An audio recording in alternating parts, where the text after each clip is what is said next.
as far as we know.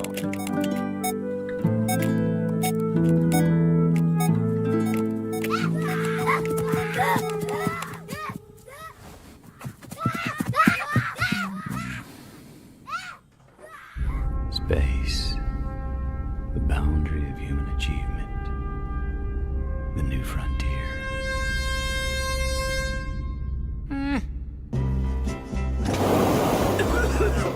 It's just a coffin. Yeah, right.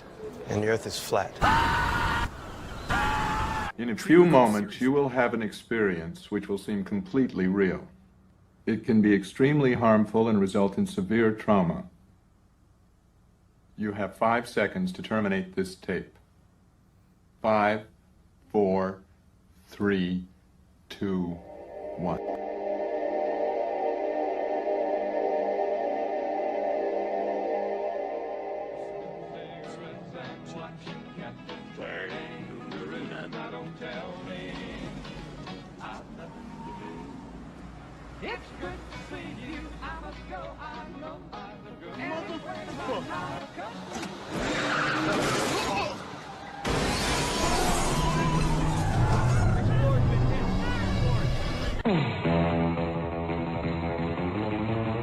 Flat Earth expert Mark Sargent thinks the moon landing was a hoax.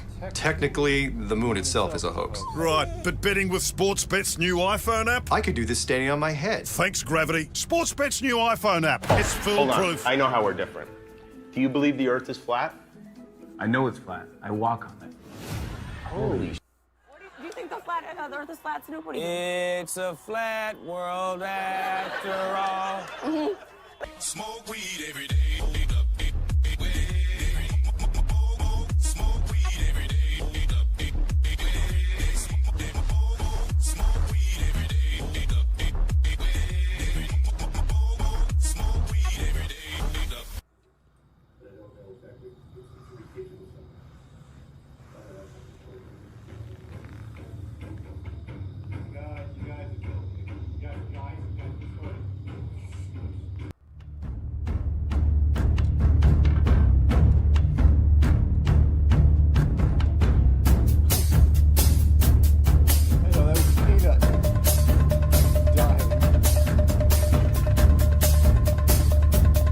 Smoke weed every day. I mean cigarettes, unfiltered.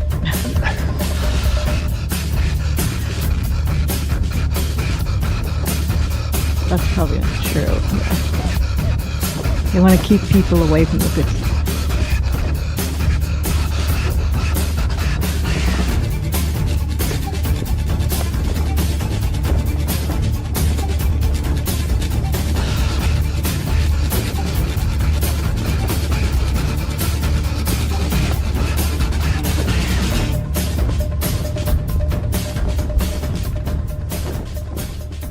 Broadcasting straight to you from a large spaceship currently at war with mainstream science. Meanwhile, the Peanut Gallery, he's actually here. He's watching the selection coming up on November 5th. It's a close race. A better way to describe what's going on would be like the grains of an hourglass. You see, DJ's not going to get that reference, but Patricia, absolutely. I will. Yeah. These are the days of our lives. Yep. Soap the opera, spinning globe. high drama coming. It is coming. We will be talking about it somewhat. Welcome to Strange World, where the truth is often stranger than fiction. I'm your host, Mark Sargent, the creator of Flat Earth Clues, which propose that all of us are living inside a Truman Show enclosed structure thousands of miles wide. Just Google Flat Earth Mark. You can't find it? Well, you're just not very good at the internet. Currently, the show is on Tuesday nights at 7 Pacific, 10 Eastern. And yes, Carolina, if it's not October 15th, 2024, otherwise known as the future, then you are listening to a rerun. Don't forget the show can be found on BitChute and Brighteon, Rockfin and Rumble and Spotify now, so check it out. YouTube is not the end of Flat Earth. It is only the beginning. Quote of the day goes exactly like this thing, which will be part of Clown World. A content creator went into the violent winds in Tampa, Florida, holding a blow-up mattress, an umbrella, and a pack of ramen noodles. He went outside Wednesday evening as the storm pounded the U.S. state and live-streamed on the platform Kick. He told his online audience if he reached 10,000 views, he would launch himself and his mattress into the water. When he hit 10,000, he took the plunge. Then he got worried. The wind started picking up, and I don't know how to swim. So I had to grab onto a tree. Who said that? Well, we'll tell you about that idiot later.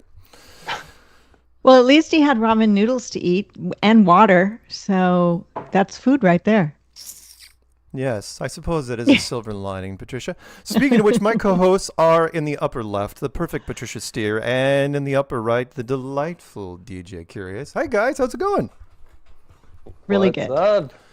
Another wonderful Tuesday I get to spend with you fine people. And by the way, Peanut Gallery, who you cannot see, and he's hanging on.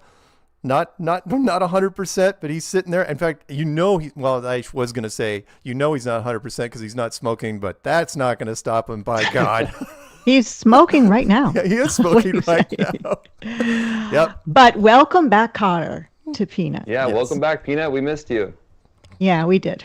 And I know you can't hear him, but he's there. So, It's just not the same without the visual. no, Ooh. it's not. We'll have to include him.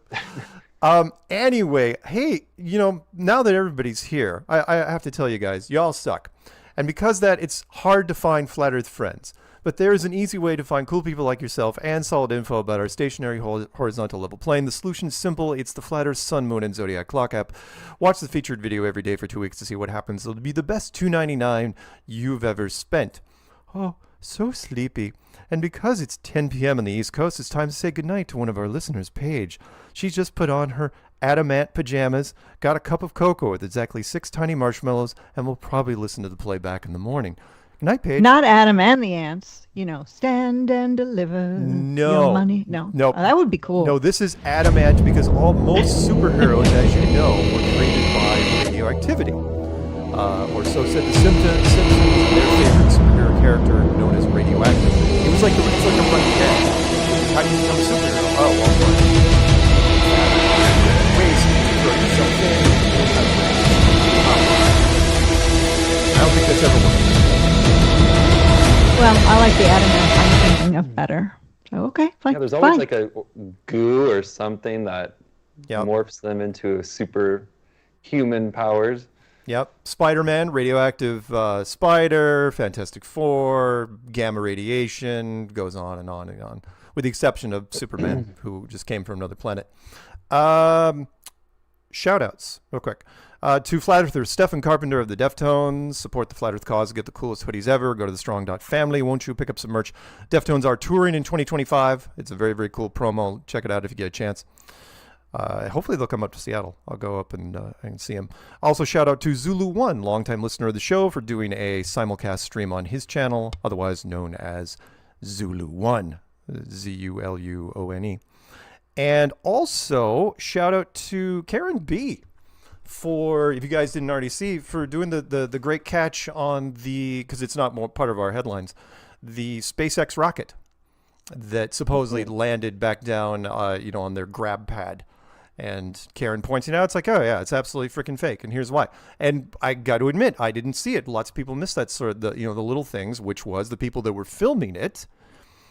Even though they had the rocket supposedly in frame, it wasn't in frame on their camera. It wasn't there. Right. No point did you see the flame trail on those cameras. No smoke coming out, nothing. No. So what were they actually watching? Yeah, what was fake? Was it the crowd that was fake? Or was Probably. Yeah. Because didn't Kamala, or whatever you want to call her, have one of her, tours or whatever, where there were hardly anyone there, but they patched in a crowd somehow? Yes. I don't know. And it was reflected in the bus, I think, that was there, and it showed nobody there. Oh, the plane. Yeah. The plane, bus. Yes, sorry. Right. No, it's okay. And the crowd noise, I got to mention this. You guys, if you haven't watched it, it's on Karen B's channel, and I also grabbed it and stole it. Sorry, Karen. And I put it on my channel. No, it's totally worth it. Please grab it and repost it wherever you can, because it's a great little fake thing. What got me, and most people didn't talk about it, was because they were too worried on the visuals, was the crowd noise that they piped in. Especially in the beginning, it's this incredible applause and screaming as if it's, I don't know, maybe Super Bowl or something. Now I know that what they're going to say is, well, we piped in the crowd noise, because what they do for every freaking launch is they grab all the employees of SpaceX and they put them in the main lobby and they have them just jump up and down like idiots. But if something's real, you don't need to fake it. Right. And why would you pipe that noise out there? And again, are you really that enthusiastic? And I know that piping crowd noise into stadiums, whether it's a rock concert or an athletic event, especially football, has been very commonplace nowadays. Very common. So if a stadium's only 2/3 full, you can pipe it in and it hypes the crowd up a little more, Or maybe even like bullet noise at a certain Las Vegas Bang Bang event. But maybe that's just my opinion. There is that as well. Speaking of meetups, because we have a meetup in Vegas. 4 meetups real fast. October 20th, we got Vegas. That promo's on my channel. Meetup October 26th, that's in Minnesota. Also promos on my channel. October 27th, Indiana. No, I know that I've been to Indiana a couple times. I am not going to this meetup. You'll know if I'm going to a meetup or anybody else because I will put them in the title. So it'll be like a Mexico meetup with David Weiss in person or something like that. If the name's not in the title, they're not there. So please, I appreciate the people emailing me. It's like, oh, I'm going to meet you for no, you're not going to meet me. Not if my name's not in the title. The November 2nd, Southern New York, that's Binghamton. That's Binghampton, New York. So those 4 meetups are on my channel right now. Before we get into our little banter, I should probably run the Fast Earth Clues of the Week. Oh, yes. Which is called Moonshade. So what happens when I do this? So my flat earth friends messaged me saying, Mark, you forgot the most interesting moon point. Oh man, you're right. Let's break it down. Years ago, someone called me and said, did you know the moon is cold? And I said, what do you mean? It's colder at night? No, the moon is actually generating light that is cold. Is that a thing? Apparently it's a thing. But what does it mean? If the sun is out, then it's colder in the shade. Easy. What happens with the shade of the moonlight? It's exactly the opposite. It's warmer, and that's a problem if the moon is reflecting warm sunlight. We tested it, and you can too. Grab one of those cheap point-and-click thermometers, wait for a full moon high in the sky, and then look for the moon shade. Turns out it was up to 13 degrees warmer in the moon shade. Sometimes more, sometimes less, but always colder. If you magnify sunlight, you can burn things, but if you magnify moonlight, it gets even colder? Hey, science, if the moon is reflecting hot sunlight, then why is it acting like a self-contained cool laser? They sell those on Amazon, by the way. The sun is just a light bulb, and the moon is a cold night light rotating over our head, part of a giant ornamental clock that predates language. Why? Because the Earth is flat and we didn't build it. Do your own research and feel the truth for yourself. Whatever, I'm done. There you go. Very good. Yeah. They always say the moon is a woman. Well, the moon is a cold mistress, obviously. Very true. The video I made, and again, for the people that either didn't understand because I was cramming a lot of information there in 60 seconds, is something that was brought up to me back in 2016, I think, late 2016, which was that the moon is actually self-illuminated and is generating a cold laser light. I laughed at it. Again, embarrassed the fact that I could laugh. Again, I was in flat earth for over a year. Someone brings that and say, hey, Mark, the moon's generating a cold laser light. Get the hell out of here. You're ridiculous. And it was true. Which again, I gave the people the basics, which was 2 things I wanted, the takeaways I wanted for everyone out there. I want, go out, spend $20, go to a hardware store, pick up a point and click infrared thermometer, it's not going to really help you much right now because the moon's going to be high in the sky, like a high noon moon. It can't be low on the horizon or it's not going to do much. And you can test between moon shade and moonlight. But the bigger thing was I put a link, and I don't generally do this, but I put a link to another video, a video that was not mine, which was from another channel that wasn't even flat earth. A guy that had a predator vision camera, which could see a thermal camera, which front facing, and he went outside during a wonderful high moonlight, and he was walking around the neighborhood, shooting shadows and moonlight, and with the temperature gauge, which was right in the center of it, which you could record. And so I sped it up really fast for the end of the video just to give people the idea. Watch the video of his. It's only, I think, not even 4 minutes long. And did the guy who was filming it understand what he was seeing? Yes, he did. And by the end, he's like, I don't know what to tell you, because this is not good. Now he wasn't a severe anti-flat earther. He just look, he goes, this can't be true. And to this day, here we are, at least 8 years after this thing started out, no one wants to touch it. Trolls don't want to touch it. Hey, you want an experiment?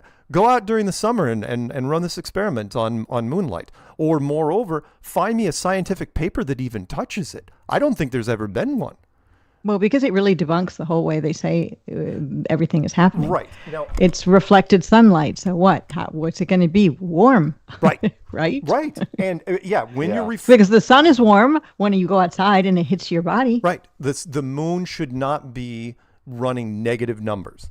At the very least, it should be a hair warmer, maybe neutral. It should absolutely not be generating a cold laser light. Thank God we invented cold laser light some years ago, and we use it in beauty products all the time. The electronic beauty products. It's a real thing. Cold laser is a real thing. It's just a frequency. But the fact that the moon is generating it is now again, and I've said this many times, which is, does it prove the flat Earth? No. No. It proves something's wrong with what they've told us. Right. It means... And it's death by 1,000 cuts. All these things are proving that something's wrong about what they've told us. Right. And to this day, I don't want to drag it out, but to this day, no scientist has ever touched it.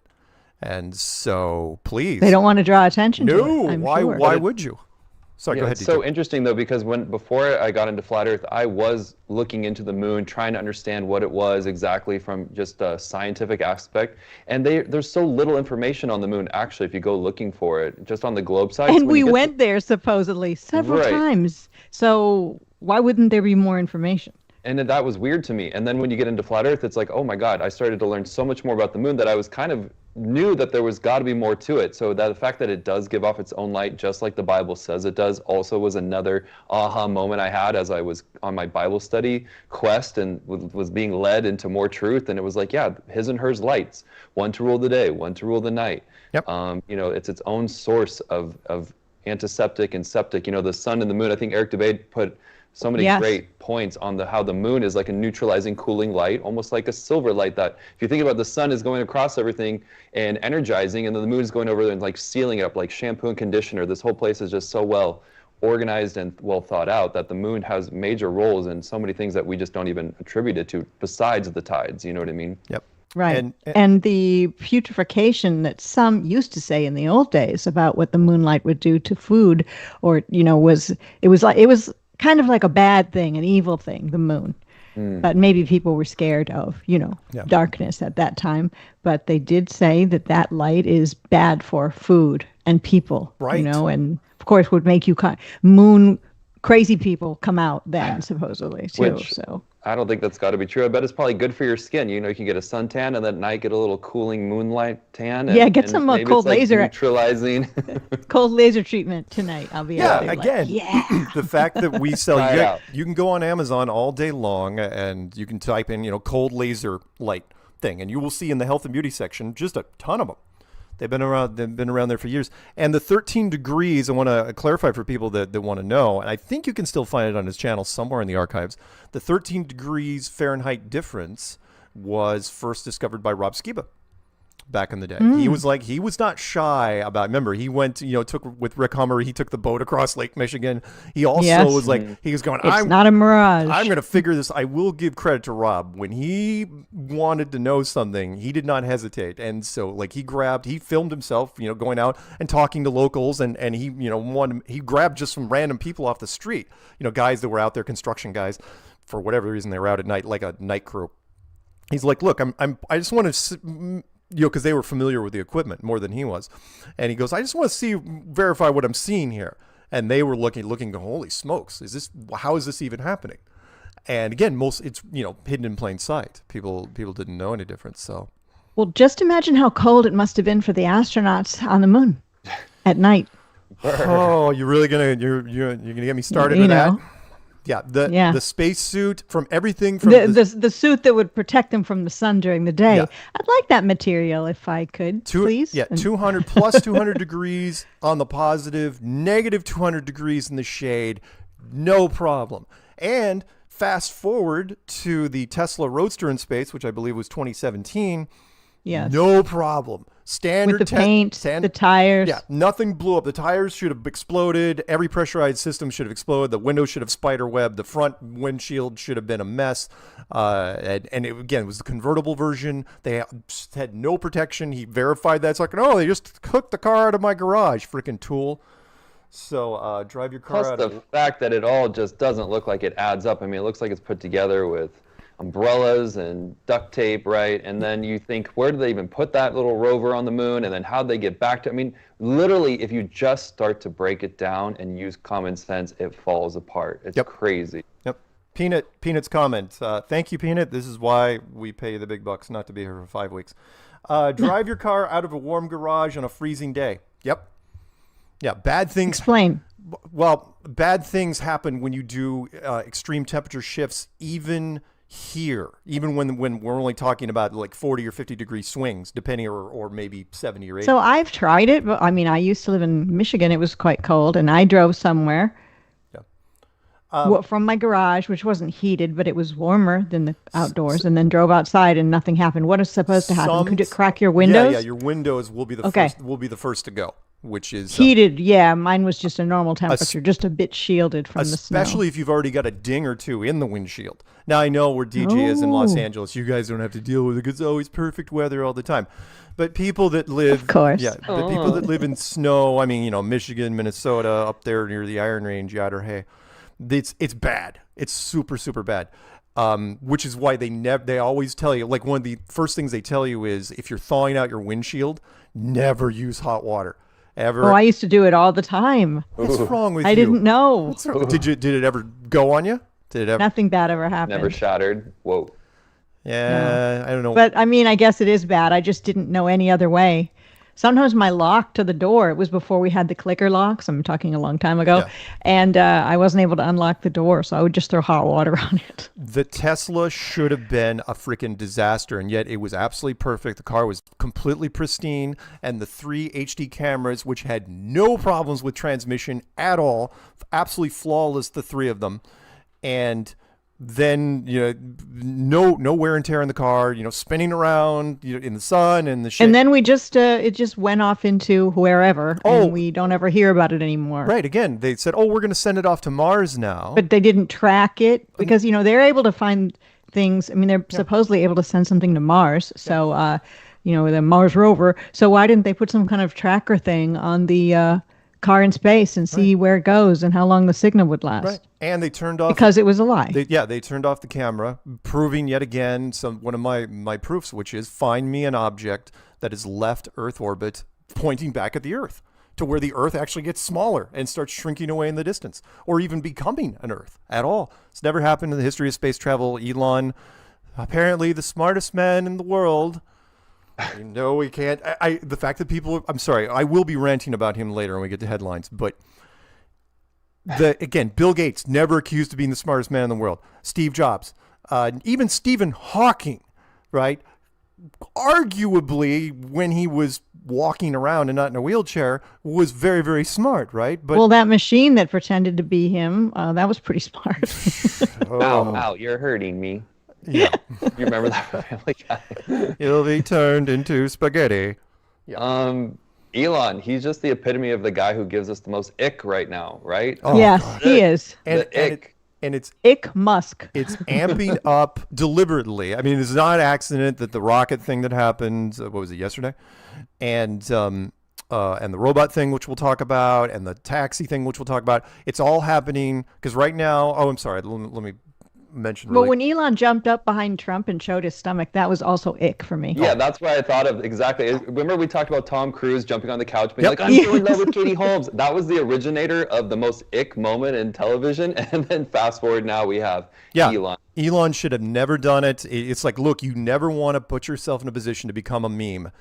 There you have it. He's a meme. Doesn't matter how much money you have. And all these things are happening because the election, as you guys know, is 3 weeks away, 3 weeks from today. But what man is wearing, well, I guess some men might, a shirt that short that when you jump up, your whole stomach is exposed? What's he wearing, a crop top? You've seen this guy. He has, with the exception of formal events and somebody dresses him, for those, he has there's no fashion sense to speak of. I'm talking about like an older, guy his age, not some young, hot, trendy guy. So maybe that's what he thinks he is. Yeah, the conspiracy theorists were going crazy though with he had a pentagram on his belt, and then apparently this whole thing is some sort of Baphomet Masonic, or Baal sign. So the conspiracy theorists are going really wild with he's just a Satan worshiper. Yeah, maybe. Well, that and the look the Steere gave.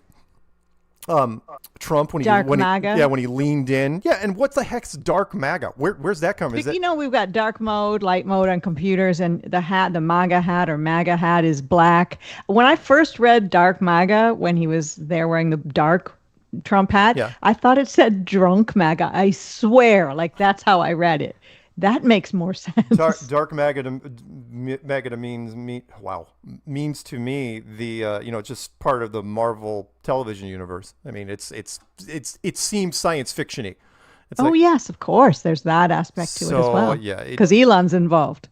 Okay, but why are they like promoting him as this little space darling and innovator and all these wonderful things? But then you have the left media now kind of villainizing him. Like, what is going on with all this? Because it's a great question, DJ.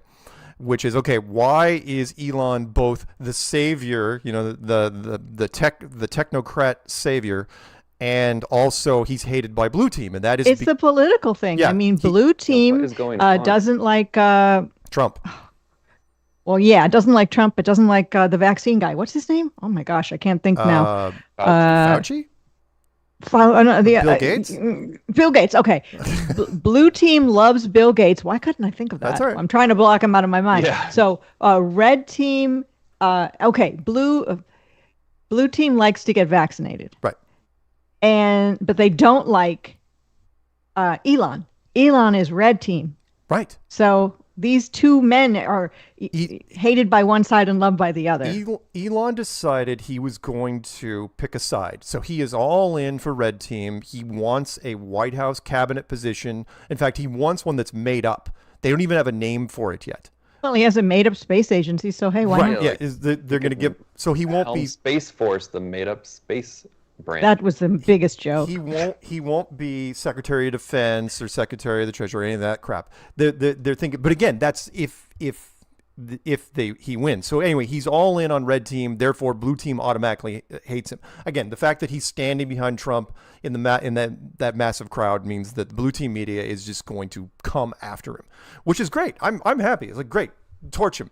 But all why are these controllers, the puppeteers, allowing this right now? What are they wanting us to feel or think, or what's happening? Well, pick a side, either side. I will be talking. So my next Fast Earth clue, which initially was going to be why, is going to be postponed for at least a week, because next week I am going to do a Fast Earth clue called Election 24. I've got to get it out there now while there's still time, because remember, it's 3 weeks from today when the election happens.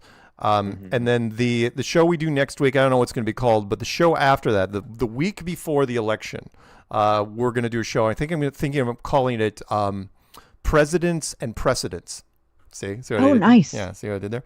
Where we're going to talk about, because remember, there's only been, we're only on President 46 in our entire history. There's only been... That's just weird to think. I know. Well, the average age of a country is only 200 years, and we're at 248. That's not good. So where's everybody when it comes to who now? Of course, elections. There are selections, and there's selections. Mark and I don't vote. DJ, do you vote? Are you going to vote this year, DJ? Oh, there you go. He's not going to talk about it. Good. No, Fair enough. I mean, look, I don't want to say it's going to piss off too many people. My answer, but we'll see. That's all right. I mean, there's nothing wrong with having an opinion different than Mark's and I's. Although we'll hate you. Oh yeah, no, we are ready. Okay, first of all, I was raised Jehovah's Witnesses, so they don't even vote. So I always grew up with the mindset that it didn't matter who you vote for, that God puts those people in power. Whether they really crave it and it ends up being for bad, I don't understand that. I'm trying to understand it, but I do think things that work out without us really having to stress about it. Gotcha. Voting for small local people, which is something that Peanut just sort of put in the message, but I was thinking the same thing. That might be okay to do. Yeah, local. I mean, anything's okay to do. Do you, as they say. Local, you can do what you want. This election, and again, I am not going to. I will not be able to overstate this. This will be the most dramatic election ever. So where are you? I still think that Trump, I'm going to say, has a chance. I know it's already predetermined, but I still think maybe even if it's all set for Blue Team to continue what they've been doing, I still think that maybe they'd put Trump in because of all the chaos that would cause. What do you, have you not budged, Mark? You're just seriously, it's going to be Kamala? No. It won't matter And I will ask your opinion in a second, DJ. It won't matter because it's going to be contested. Meaning we've already, remember the pre-voting, they're already lining up at certain polls, and we're 3 weeks out, and there's already people starting to, like the early concert goers. But it won't matter because both sides are going to contest it. Blue team is already saying behind the scenes, there's grumbling. It's like, we will not ratify if Trump wins. And if she wins, red team's going to lose their freaking minds. And there'll be a big army of both red team politicians and blue team politicians both surging forward saying, we have the president-elect, which has never happened. And I will stress this in the video, the short that I'm going to make next week. It's never happened. We've had 58 elections. Every one of them, there's been somebody that's conceded. It's like, okay, you won, that person conceded, election over. This one, neither side's going to cave in. But will there be fire? That's what I want to know. I don't know, because we're in uncharted territory. I mean, At one point you could say, I know there's arguments both sides, and look, I don't vote, so I don't care. One side you could say, okay, she never won a primary, and he's a convicted felon while he was, after he was president. So, okay, nobody knows exactly what's going to happen, but I can tell you that both sides are going to fight tooth and nail. I've said several times that if blue team wins, red team, the Republican Party is doomed. It's over. Because if you can take someone, Kamala, remember, she's been a candidate for only 3 months, not even 3 months. And if all the things she says she could do or will do if elected, why didn't she do them when she was in office? Right. Yeah. One of the most unremarkable VPs since Dan Quayle. I know that dates me, but if basically what I'm saying, if they can put Kamala in, they can put anybody in, which means they will run the table, which means red team knows this. And so, again, which is why it's Elon. Ugh. He's like, this will be probably the last election. It's like, whatever. You know what? He didn't make that one up. Sorry, DJ, you wanted to say something. Yeah. Oh, I just think the controllers are effing with us because, they spent all this time bashing Kamala, be like, who do you think I am? I just fell off a coconut tree or whatever that clip was that went viral, and it was her saying the same thing over and over. Right. I mean, even my liberal left side globe friends, yes, they're my friends. They could be watching now. I respect the political process. I want to believe in democracy, da-da-da-da. But it is a little bit odd that we didn't vote for this person. She gets the nominee. And then now all of a sudden we're supposed to rally behind her. And I'm seeing my friends go, they're just kind of apathetic toward it. They don't actually care. They're not fired up like what you would think they would be, because they kind of subconsciously know that something's not right here. So I'm just more thinking about what's the consequence if she gets elected versus what's the consequence of Trump, and what happens going forward, kind of the unknown. Right. Two quick things. One, Peanut wanted to remind me, because if you guys want to watch some, again, high drama tomorrow, Kamala is going on Fox News tomorrow to do an interview on Fox News tomorrow night. And will she have those earrings on that may or may not give her a direct line to somebody telling her what to say? I don't know. Look, it's 3 weeks. Awesome. It's 3 weeks before the election. I want those. She shouldn't be there. Meaning, that's the last thing any political campaign manager is going to tell you. It's like, no, you don't want her. What, you're going to put her in enemy territory 3 weeks before the election? No. She's probably very confident, or her team is. No. This is what, no. Peanut's shaking his head. No, you do this because you want her. Again, you can't look good going into that arena. They are going to, it's going to be Brett Baer. He's going to hit her as hard as he can. At least I would think so. And when it's over, literally, what time's that on? Peanut, what time is it on tomorrow night? Look it up if you get a chance. So after that, red team will be like, we got it. She looks so bad. And then blue team, it's like, why did she go on that show? And same as when Trump was in debate number 2. He did really bad. There you go. And sort of the same So thing, it'll be 6 Eastern, 3 Pacific. So, I do want to let people know who might be saying, this is a flat earth show and conspiracies. Why are you talking about politics? We got away from politics in mainstream TV. We're really not talking about politics per se. We are talking about lies and the way the controllers are, getting at us. Look, so. I will stop talking after this thing is over. But leading up to it, you got to understand, this is not a normal. It's the greatest show on earth right now. Yeah, this is not a normal. That's what it feels like. It just feels like entertainment. Yeah. Yes. It is pure drama. The fact that you could do a search, it's like, who's winning the election right now? You could Google that. You will get just a barrage of all sides. It's like, she's surging ahead. He's surging ahead. They could lose. They're just going back and forth. It's like a freaking horse race, where the horses are nose and nose going down to the end.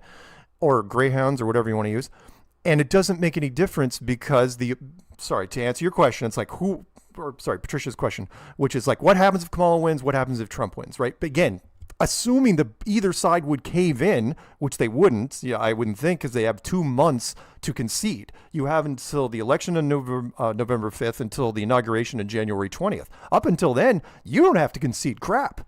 You can just say, at which point the United States is rudderless. So hypothetically, if blue team wins, or if it's in dispute, then I think some weird stuff could happen to the country, because a woman president, no offense to women out there, is not recognized by a lot of nations out there that are male dominated. The patriarch in nations be like, a woman. It's like, we're lucky we let him walk the streets at all. Let alone become president. If Paul was all of a sudden leader of the United States, the proposed leader, it's like, okay, let's take a swipe at America, that sort of thing. If Trump actually won, again, it's the lesser of two evils when it comes to, what might happen, but maybe crash the market. I don't know. I don't know. Well, how does this serve the New World Order? My conspiracy brain just wants to know, how does this set the stage and set a stepping stone to total domination? Okay, because America has always been a giant pain in the ass to the New World Order. We hate taking orders. We hate doing what we're told. I mean, come on. Patricia remembers, we couldn't even get the metric system installed here. They tried for less than a year. Peanut remembers this. It didn't do crap. I was in 6th grade. They were trying to teach us the metric system, and it was like, yeah, it's not going to work. We couldn't even do that. So America's always done what it wanted to, and and people look up to us. People still look, over in the Middle East. I've heard it many times. And in many countries, guns have been taken away, but not here. No, can't. It's too late. You can't put the genie back in that bottle. So. But we are very, very, very controlled and brainwashed in America. Let's not mince any words. There was a story that I was gonna run, but I'm not gonna run it yet because we're not there yet. Which is, there's starting to be, everyone knows with the younger generation, the phones run them. The social media has now dominated. And what was interesting, there was a poll that came out recently, and half the kids said they wish that TikTok never existed.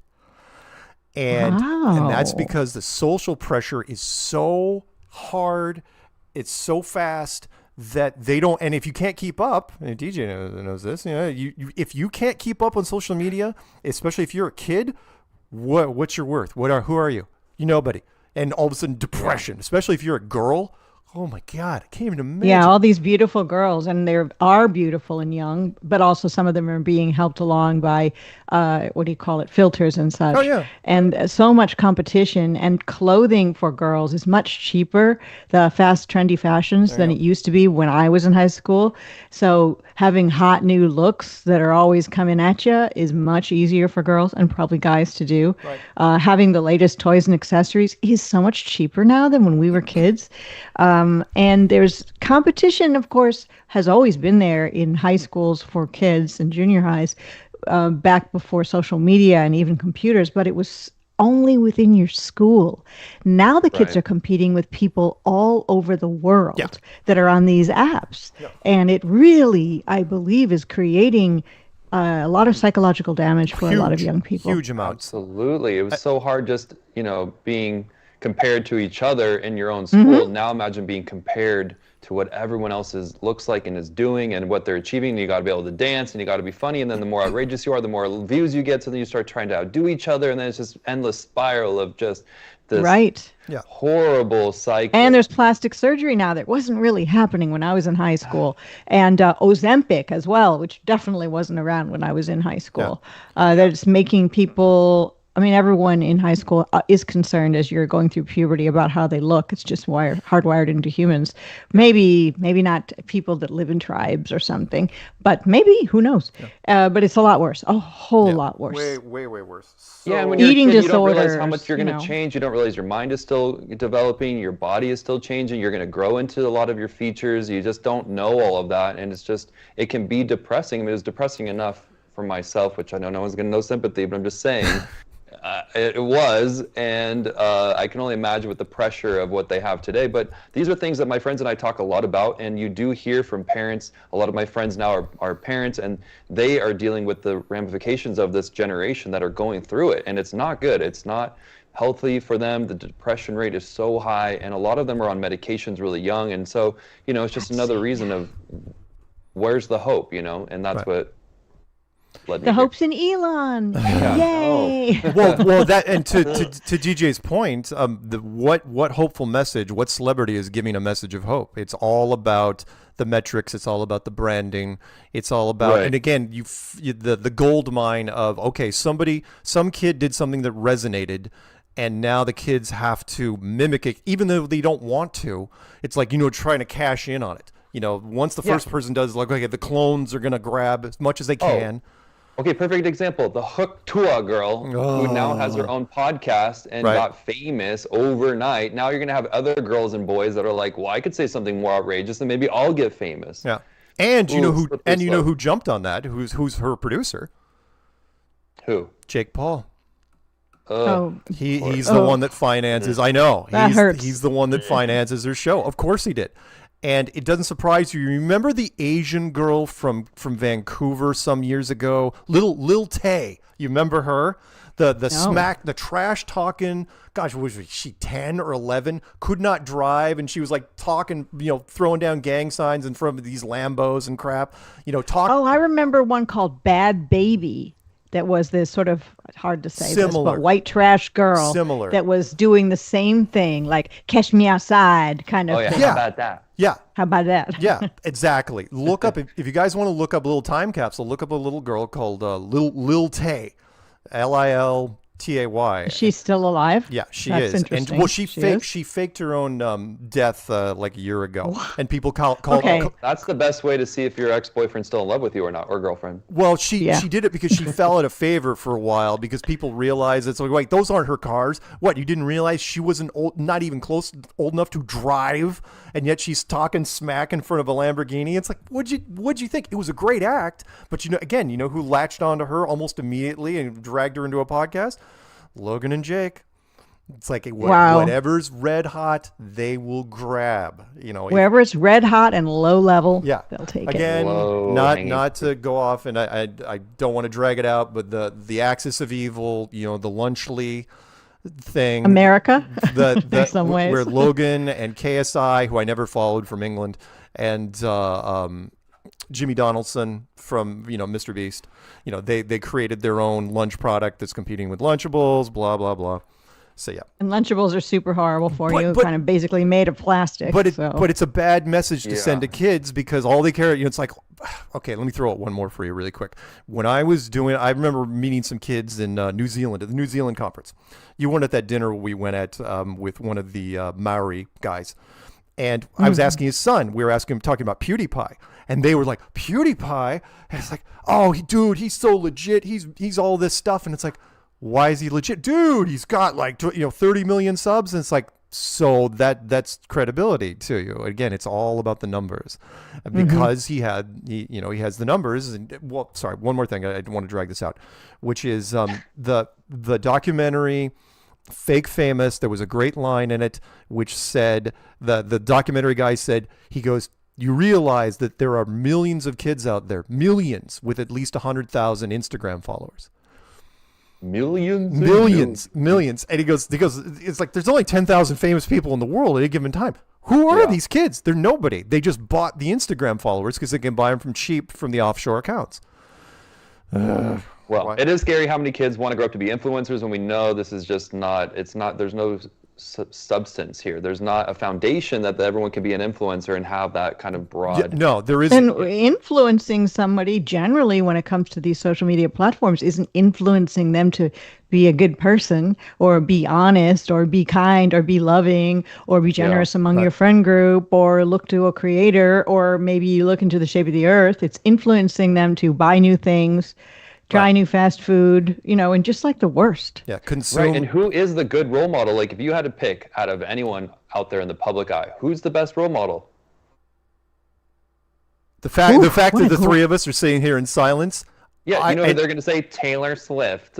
Well, yeah, no, that's until you said that, and I wasn't even going to say that because it's like, yeah, but Taylor's so manufactured, and really, that's the problem. What message is she throwing out there? I'm not saying that she's sending a bad message. I mean, compared to most of the other musical artists, just a fun, she's superficial she's a bright light message. But find me. I mean, look, like back in the day, people used to look up to like Gwyneth Paltrow, for example, and then the Gwyneth hate started because she was full of herself. But find me. Well, within the celebrity world, even the ones that do good or donate, they're only doing it to feather their own nest in some way, for the most part, or they have a deep political leaning one way, right or left, which is ick. And is there anybody doing anything good? I think the people that are doing the most good are the unsung heroes, probably many within our own community with hardly any subs, who are just doing their best to help other people and to help educate. And that's basically it. When's the last time I read a TMZ story about somebody that did something really, really, I mean, every once in a while you'll get a celeb. It's like, oh, look, he stopped and helped this person during a car wreck. It's like, yeah, but that's just... Yeah, but wouldn't we all do that? Yeah, it's like he was just there. I mean, and lots of people would have done that. But yeah, you're right. Most of the time, because they're part of the machine, they're part. They care about brand, and they're just not in a position to do that, and they're not told by their managers to do so. I find that question really powerful when I'm talking to my Globe friends who aren't really sure either. I think that's really alarming, and that's one reason why I started learning about Jesus. I mean, just full disclosure, I was like, who is a better example than what claims to be God in the physical form? And so that was one of the reasons why I went on a spiritual journey, just to understand, just who can we trust, who is a great role model, who would you leave with your kids, babysitting, you know what I mean? It's like, it's really scary. Right. If you don't even believe in Jesus, the idea of Jesus, the concept of Jesus, and the whole what would Jesus do, that is probably the best role model anybody could think of. Yeah, but now you see those memes where it's like you do something kind of, whatever, maybe not in the best form, and then it's got that meme of Jesus like staring you down, and everyone kind of like, and it could be funny because it's like, yeah, would you do this? What would Jesus say? But he's not looking to point the finger and judge us. I think that's where a lot of people get this misconception. So, it's been nice for me, and I shared on that one episode my spiritual kind of thoughts in very direct form. But I think that for morality goes, we really do need to kind of entertain that possibility that the best moral judge is Jesus. So there you go. Well, I mean, there's a reason why he's on so many T-shirts, right? And his book is a bestseller. My sister, in fact, gave me a T-shirt just recently. I'm not going to wear it on the show. In fact, I haven't worn it yet. It's still sitting new in my closet. But it's your standard Jesus pose. He's sitting there in his robes, and there's beams of light coming off of him. And up above it says disappointments. Down below it says all of you. Yeah. It's like, oh, that's awful. Yeah. That's terrible. She goes, I thought of you when I bought it. And I go, oh, that's nice. At least your sister bought you something. That's nice. It seems a bit out of character. It is. You're right. Good point. My sister does not buy me a lot of gifts. Well, she's been, ever since the pandemic hit, she's been more, I will say this, backfired on the Illuminati world, which is the pandemic turned a lot of people towards the truth community. Because it lasted a long time, and it wasn't just people that stayed home or were going down rabbit holes on different social media platforms. It was because they were stuck at home and they were forced at home. And it's like, it only takes you so long. It's like, you know what? This seems a little pre-done, little staged. And it's like, yeah, it's possible. My brother and I became closer. We were already close, but we became closer. He didn't get involved in the truth community, but he did eventually see through the vax thing and didn't get it, and was talking to me a lot, and I was so happy about that. But, he thinks all the other things I believe in are wrong, and I'm dumb, I guess, but he's big on the moon landing and, Hey, while I got you guys, I want to talk about really quick, because we have a little time before the break. Patricia and I, we were going back and forth. I was going to do an interview on Thursday with a Flat Earth channel. And I just want to mention this really quick because the division on the whole Antarctica thing is still happening. And it's not really slow. I won't say it's necessarily picking up, but it's not slowing down either. Where Jaren's being thrown under the bus a lot. Whitsitt not as much yet, but there. Why Jaren not Whitsitt as much? Because Whitsitt again. I'm not picking on Jaren. Whitsitt's vocabulary, he's smoother when it comes to making his way through a conversation. He doesn't. So basically, Jaren sometimes just says stuff that's so like blunt, with sharp edges, that doesn't really express what he really meant, but sounds like something else. Right. And Jaren gets painted into a corner sometimes, and his only way out is brute force. And it as you know, the trolls with anything in the internet, once you say it, it sticks. And so he said a few things where it almost made it seem like, maybe I'll leave flat Earth if I this whole sun thing doesn't pan out in Antarctica, and that's all the trolls had to hear, where it's like, oh my God, we're totally going to run with this, which is again why you would never invite me, because as I've said many times, is like the sun in Antarctica has nothing to do with the curve. It has nothing to do with space programs. It has nothing to do with physics, especially gravity. So what are you doing? And most people that get into our circles don't even mention Antarctica. I never thought about it. Sun. And they will mention Antarctica, like the top 10 things of Antarctica, the interesting things. Never bring up the sun. We bring up all sorts of Antarctic Treaty being like one of the biggest ones. Yeah, for sure. And that is one of them. Anyway. Yeah, Jaren's being thrown under the bus, and he kind of throws himself under the bus, if that makes sense sometimes. But I do not think Jaren is meaning to. No. I don't think Jaren is a glow believer, as he has been accused of. And I just want to be on the record is like, look, I don't cancel. I could be wrong, but that's what I think at this point. I don't cancel interviews very often, and I'm not going to name the channel. Because honestly, I forgot his name, and I'd butcher the name even if it wasn't the front part of my brain, which is I don't cancel him very often, but in this case I had to because I don't want to be put in the position where I'm defending Jaren unnecessarily. But like I'll tell people a million times over, it's like, look, until Jaren all of a sudden makes a video, it's like, you know what, I'm a Glober now. He hasn't. Right? So until why is this such a thing? Are these actual real flat Earth trolls, or are they just people pretending to be flat Earthers that are trolling? No, they're real flat Earthers. I think there can't be that many of them. Like, who cares? We went over this a million times. If they see two suns, it just means we don't fully understand how this place works. Because we don't anyway. I can't give you a television or movie reference, but they're purists. Like with any group, especially like a flat Earth army, you have purists that do not compromise at all for anything. And if you even think about compromising, you're going to get browbeaten. It's like, why are you even thinking about talking to these guys, right? Why are you even talking to trolls? Why are you even going down to Antarctica, right? Those guys. It's like you shouldn't even be entertaining this as an idea at all. And it's like, yeah, you know, at some point you're going to run into somebody. It's like, what, free trip to Antarctica? Sure, why not? And also, if you are asked to go and you don't go, you might be, in a way, aren't we supposed to test all things? Aren't we supposed to? Right. I don't know. I don't know what I would have done I know if I would have been asked, no one would ever ask me.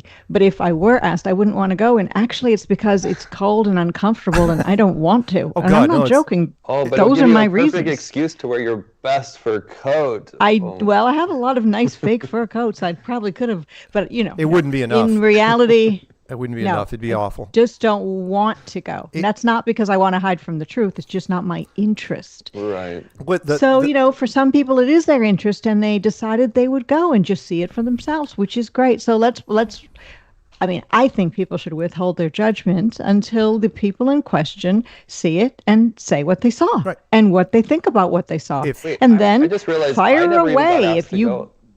Will Duffy, if you have all these extra tickets laying around because so many people have turned it down, and then you wanted to say a flat earther scammed you out of an extra ticket, well, all those ones that aren't going to use, how about me? I'm happy to go to Antarctica.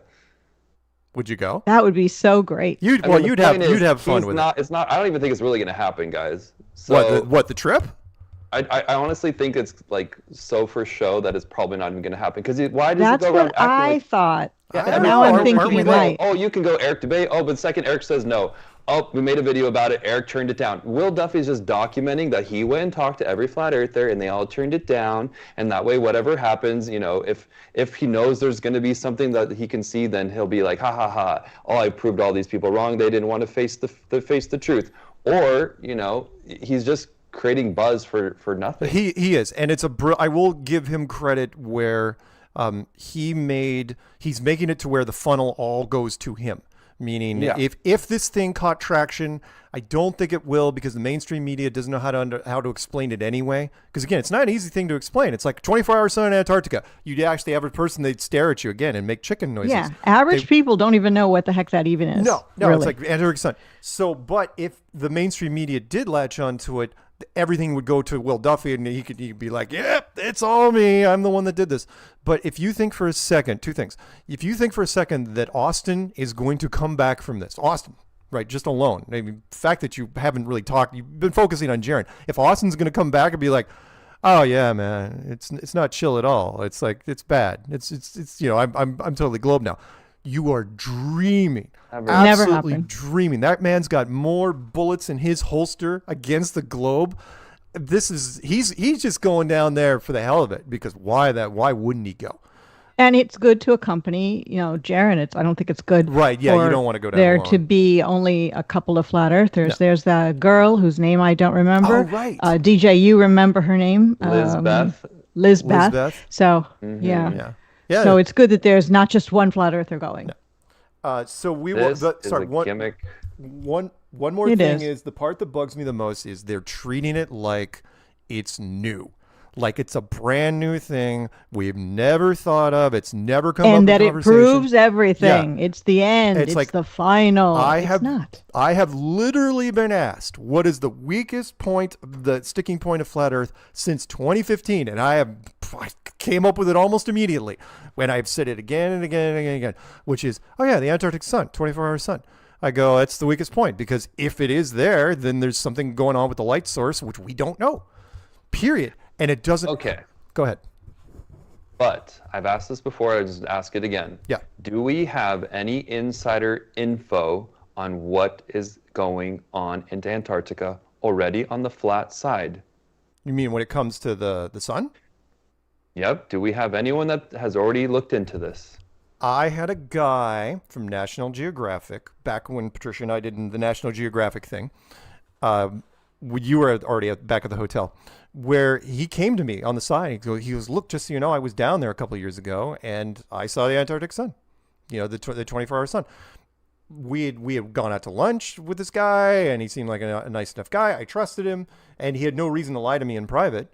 So, and he goes, what do we do with that? So for me, it's like, it didn't carry that much weight, DJ, because one, again, the average person, I know this sounds like a cop-out, but it's not. The average person doesn't understand it, not by a long shot.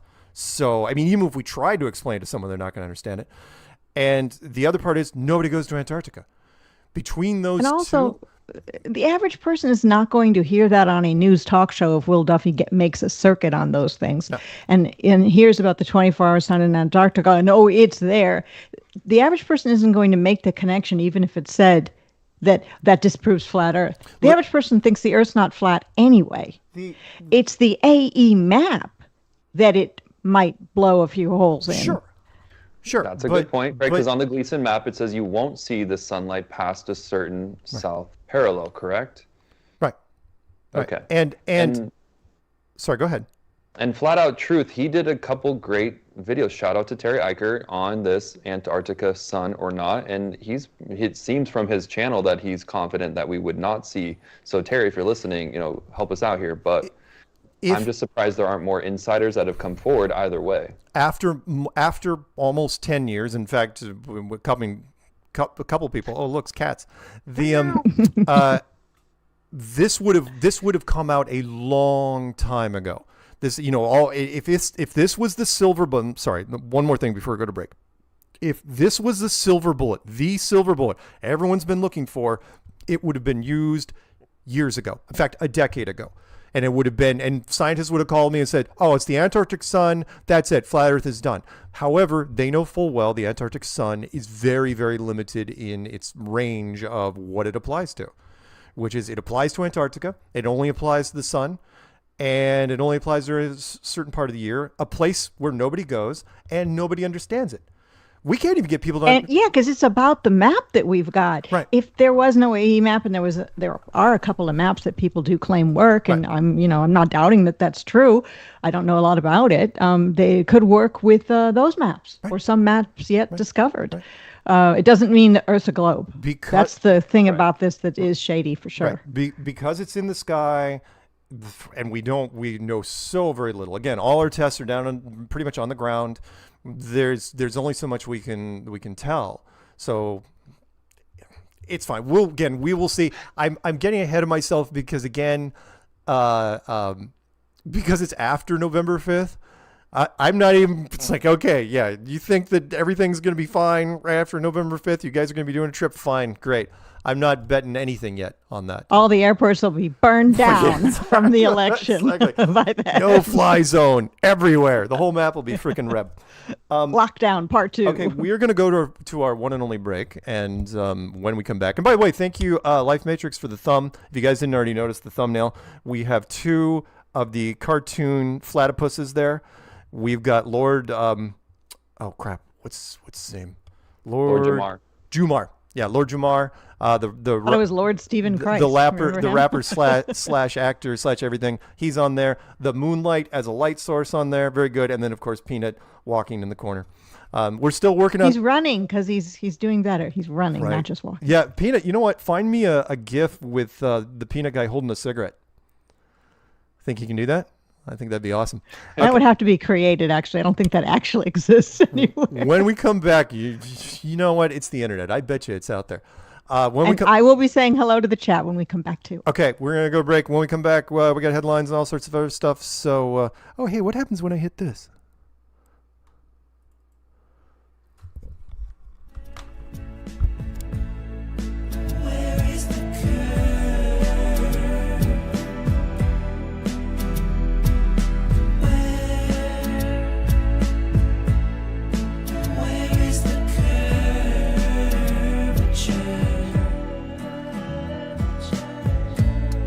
Introducing the Flat Earth Sun, Moon, and Zodiac Clock App Meetup Maker. Never miss another meetup again. You can look up meetups in several different ways. Sort by date. You can search by location or within a 500-mile radius.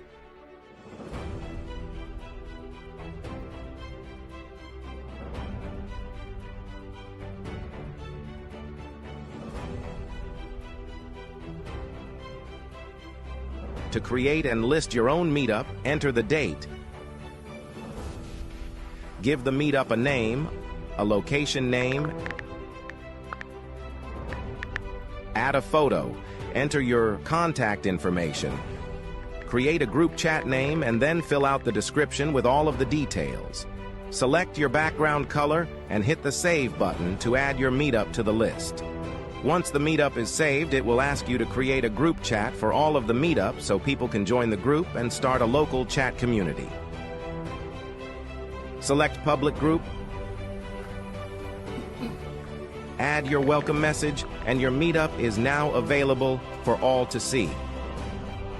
To make sure you don't miss another meetup in your area, you can select your desired radius and whether you want push notifications or email or both. Whenever a new meetup is added in your selected radius, you get notified. The Flat Earth, Sun, Moon, and Zodiac Clock Meetup Maker, bringing people together all around the plane.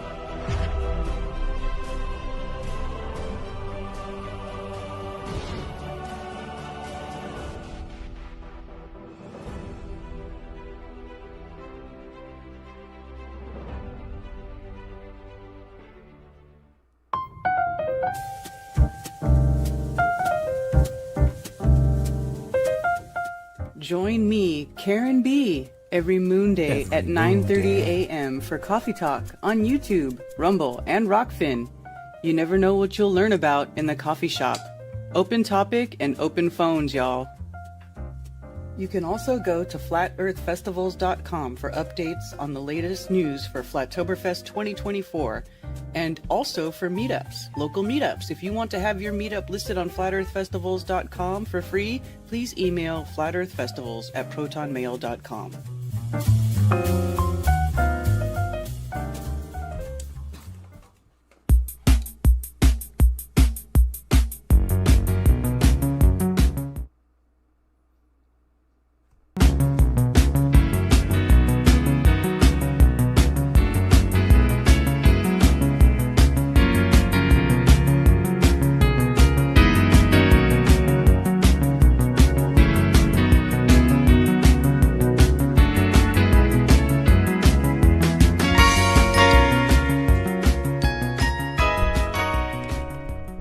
Back to Strange World, part 2 of 2. It is you, me, the always perfect Patricia Steere, the always delightful DJ Curious, and you know what? That was Joe Jackson stepping out from his album Night and Day.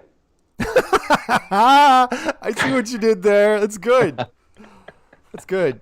Good read. That was just for you. Thank you. Night and Day. That was perfect. That was awesome. I accidentally timed out Spicy Share or deleted Spicy Sarah's comment in the chat. I just want to apologize. It was an accident. Hello to Krista O and Johnny Garcia and Engel of Elevation, Gregory May. Hey to you. XOXO Nico, Justin Bernard, Karen V is here. Let's see who else we got. Just a few more people because I can't say hi to everyone. ADR is here. Bali Music, Journey, and Lowry is here. And Dionysus is here. Whale Oil Beef Hooked is here. I said that in just the right way to not actually say what that name means. And hello to everybody. Now, there was a comment from Plain and Simple, and they were talking about Jaron. Let me find that comment. I took a screenshot of it. Okay. Who said that, sorry, guys, Jaron has said more than, quote, just a few times, unquote, that he's said over and over again, if he sees the sun circle, it will make the ground and water curve. That's the truth. Now, I beg to differ. I never heard Jaron say, if he sees the 24-hour midnight sun, it will make the ground and water curve. Did he say that? Did anyone hear him say that ever? I have never heard it, but... Okay, well, yeah, I have never heard it. That doesn't even make sense that he'd say that. But you got to remember that one of the biggest strengths of Flat Earth is that we have such a huge array of points. You know, we've compiled over the last 10 years. It's like this giant shotgun pattern, right? That comes at you. You can't even begin to knock them all down. So again, there is no silver bullet. The reason why Flat Earth keeps going and keeps grabbing more people, and we'll talk about more celebs today, is because you don't have anything to stop it. There is no magic bullet. Again, I appreciate that you're calling it the final experiment, but the only thing final about it is you're finally doing an experiment. We've been doing the experiments for years and years. You finally got around to one. Oh, it's an expensive one, and it's high profile, but I think it's a huge waste of money in terms of what you could be doing instead. But it's like, this is the only one, but everything else, it wouldn't have worked anyway. So, I mean, I wouldn't have done Antarctica. I would have done, you want to do something more interesting, go to the Salar del Uyuni down in Bolivia. You know, go to the equator, do the star trails for, on both spinning clockwise and counterclockwise. There's all sorts of fun things you could do to throw doubt out there. This is not going to be. I guarantee you're not going to do it twice. This is going to be. I mean, think about the money you're spending. What is it? $30,000 a ticket? $30,000 a ticket for each of you? Oh yeah. There's a reason, by the way. Didn't even question why it's the most expensive place to go in the world. Didn't question that of why it's so prohibitively expensive to go and why they've set it up, why it's so miserable and so time consuming and there's nothing to do when you get there. Didn't wonder why all those things have been put in place. You didn't. Right. Boring. I hope that you go, and I hope it's all real, and I hope you see penguins. And you know what else I hope that you take a drone and you film the ice wall or not, and prove that as well while you're down there. And what else can you kind of verify for us when you're down there? You can't, unfortunately, because right after we started in 2016, drones were banned in Antarctica. Funny enough. Wonder why. Go figure. I remember when that came out, it's like, really? And then they bumped up the parallel. The latitude which you couldn't do independent exploration. They took it all the way back to the 60th, if not mistaken, Peanut? The 60th parallel, to where now you can't even go within on a boat on your own to even within viewing distance of the shoreline. Not even close. It's that far away. Anyway. Well, all I know is that my globe friends are also talking about Antarctica lately. In fact, one of them brought it up, was like, there's so many weird things about Antarctica, but a lot of them think that it's because they're hiding alien technology beyond, and that's where that whole Transformers, the first one, plot kind of started, was like, oh, we found this ancient technology, there's pyramids that are melting or the ice is melting away and revealing pyramids, and that's why we can't go there. But in reality, I think it's because the flat earth is real. There is no silver bullet for flat earth. Sorry to all my globe friends. Right. I really wish there was. I could come back and join you, but if we see two suns, don't freak out. It just means this wondrous terrarium is very complex and we're figuring it out. Right. Thank you, DJ. And and by the way, I never mind the stuff when people say, oh, there's an alien base that's in Antarctica, or an alien base on the moon. That's why the astronauts didn't go back. It's like, that's just a gateway to leading to us eventually. It's like, fine, you want to think there's aliens down there? If that keeps you focused on Antarctica, great, because it's only a matter of time. You can only stare at Antarctica so long before the flat earth stories start popping up, because we have saturated Antarctica, the topic of Antarctica. Just saturated. But I like the Antarctica story, because for a lot of our flat earth friends out there that think there could be more land beyond the ice wall, I think it's an important thing that we do want to be able to go do, discover and investigate for ourselves. Because what if? That would be amazing if, hey, there's a second sun, but guess what? That second sun is lighting up the whole other set of continents that we can't get to. How epic would that be? Yep. So Will Duffy, keep that in mind. If we say Will Duffy, he'll just show up. I mean, that guy is everywhere. Yeah, again, we will see. We'll see if his gamble pays off. Again, if he gets news coverage for this, here's the best part, here's one of our secret weapons. DJ already knows this. Will, if you get traction for this, great, because that means there's going to be tons more stories running with Flat Earth and bumping up our metrics. That's all it's ended up doing. No different, because you're not the first guy to do this. Then the first journalist that thought they'd take the Flat Earth Cruise, which was supposed to be our conference back in 2017, 18, 19, 2020, well, initially was, because 2019 was Dallas. 2020 was supposed to be a Flat Earth Cruise, right? And that got all sorts of traction for a while, even though it was an absolutely fake story. We weren't going to do it, but it generated huge amounts of metrics. So if all of a sudden, it's like, oh, look, flat earthers, do something controversial, Flat Earth will be in the news. So you have to wonder, will the news actually cover it? Because they know full well what that means. Will mainstream media jump on this and give us more, fuel to the fire? I know. Will, duh, we want that to happen. Keep going, little buddy. We're going to hire you to do our marketing once this is over.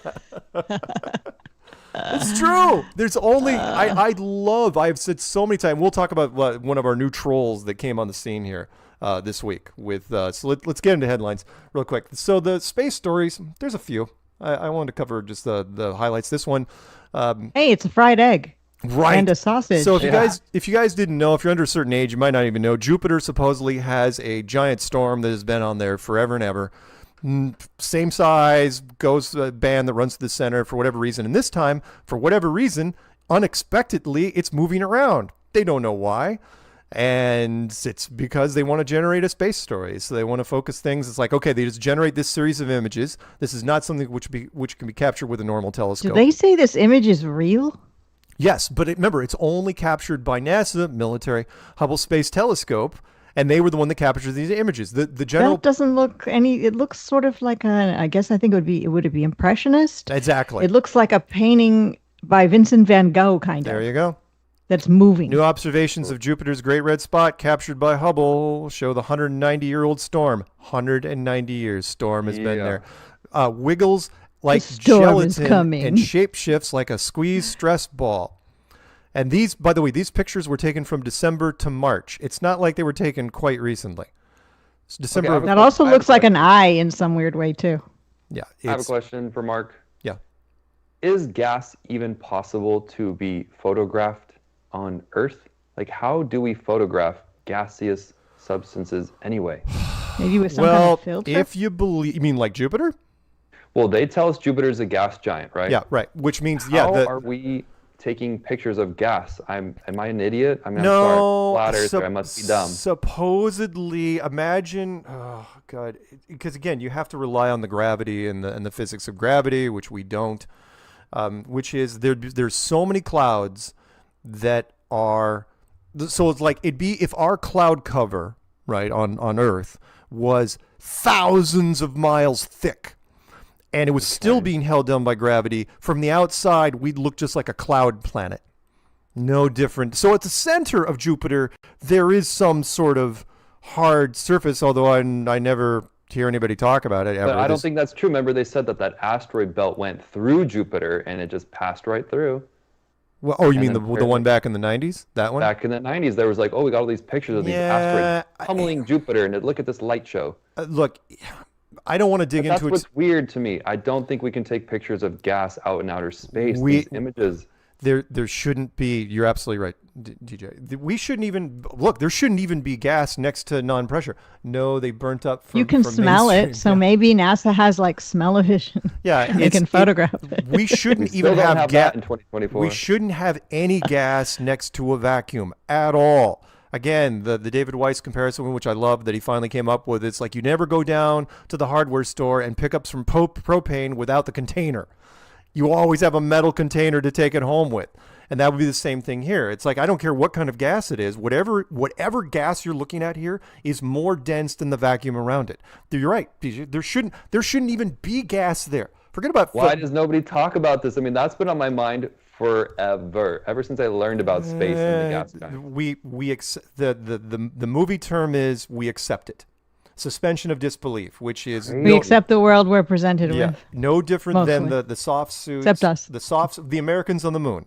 We believe everything that we saw because, well, the Americans are credible. The American media is even more credible. Therefore, whatever they got in there must be true. Who am I to say otherwise? Therefore, it is true. And then we reinforce it with space. Right. Trump getting shot in the ear. Yeah, that's credible too. Well, it's just my globe friends are desperate for me to come back, and I'm just going further and further deeper into the flat zone, and I'm just trying to help them if they are watching this. Guys, let's talk about it, because none of this is making sense. While we're at it, here's one what for... What the heck is that bowling ball picture? Yeah, half of it's Mars and half of it is... Oh, okay. I was going to say, is that a new planet they said they discovered? Yikes. Half of it is Earth. Hey, it's the divided planet. That's going to be the left wing and the right wing. Yeah, well, we can't wait to see how that works out. And by the way, please, nobody forget that the Kirsten Dunst movie, Civil War, came out at the beginning of this year. Mm-hmm. Nobody wants to talk about the predictive programming there, even though I heard it was terrible. I haven't watched it yet. Peanuts watched it. I haven't watched it. Heard it was horrible, but female black president. Peanut wasn't impressed. So it seemed very ambiguous. However, remember, again, Elon, God, no matter what happens, by the way, he just keeps getting bigger and bigger and bigger, and it doesn't matter how many times he fails. But we will address that. So there's Ozempic for that, so we might want to recommend. Nice. I see what you did there. That's good. So Elon said that, I'm going to start up my Mars program here in a couple of years, of course, because no one's going to remember what happens 3 months from now. And he said, and remember, I have said there's no way you can ever do Mars. Peanut actually found a peanut running with a cigarette in his mouth. I don't think that's a gift, though. Find out if it is. So NASA comes out just recently and said NASA bids farewell to Mars. This is from eldiano24.com. Farewell to Mars admits its biggest failure. Not possible using present-day technology. No, I have said this forever. You can't, even if Mars was real, you have no way of reaching it because you can't. But they have a rover there, they say. Well, for 20 years. A rover for 20 years. It doesn't run out of battery life, even though that defies every physics model when it comes to batteries. Remember, car batteries die after 6 years. There's nothing special about these batteries whatsoever. But Elon says, remember, here's contradicting things. Elon says, I'm going to start my Mars program and have people on the moon in less than 5 years. NASA comes out and says, we can't do it. So who's right and who's wrong? I love that drawing of the Earth. The Earth and the Mars drawing is perfect because what it's really saying is Mars is Earth. Yeah. All those pictures of Mars are taken on Earth. We should Earth. focus on the Earth then. Why don't we improve the Earth, take care of the Earth, stop worrying about. But honestly, the Globe former self was obsessed with space and wanted to be the first person on Mars, and the fact that this would be pissing me off. If I didn't have flat Earth in my life, I would be so upset right now. I'd be like, what do you mean we don't have the technology? This is all we've been waiting for 40 years, is get us to Mars, get a human to Mars. It's like, thank God I have flat Earth to open my eyes that this never gonna happen, guys. No. Mark my words. Never, ever. And by the way, I love the fact that this image, even this image, is manufactured from minute one, which is the blue part over here. Is absolutely, it is not a shot of Earth in the slightest. Again, look at the what was his name? Simmons, Brian Simmons. What's his name?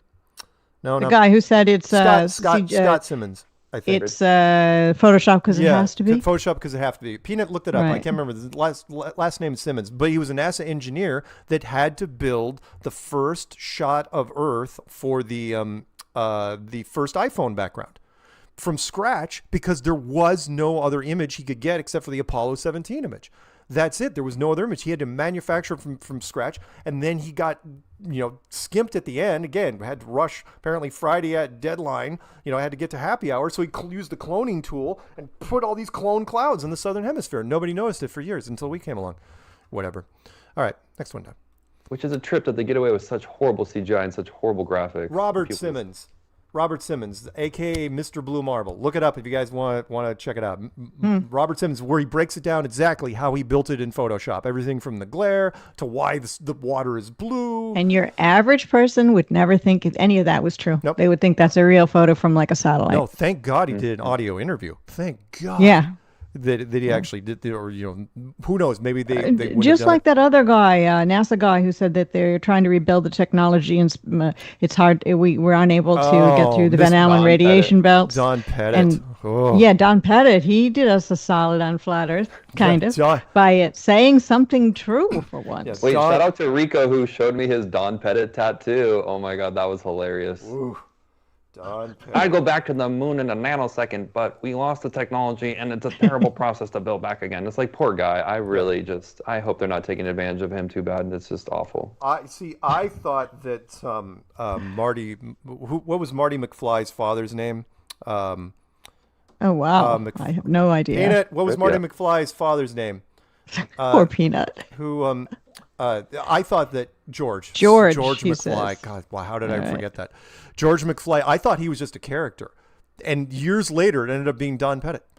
Because they were absolutely the same guy, same freaking guy.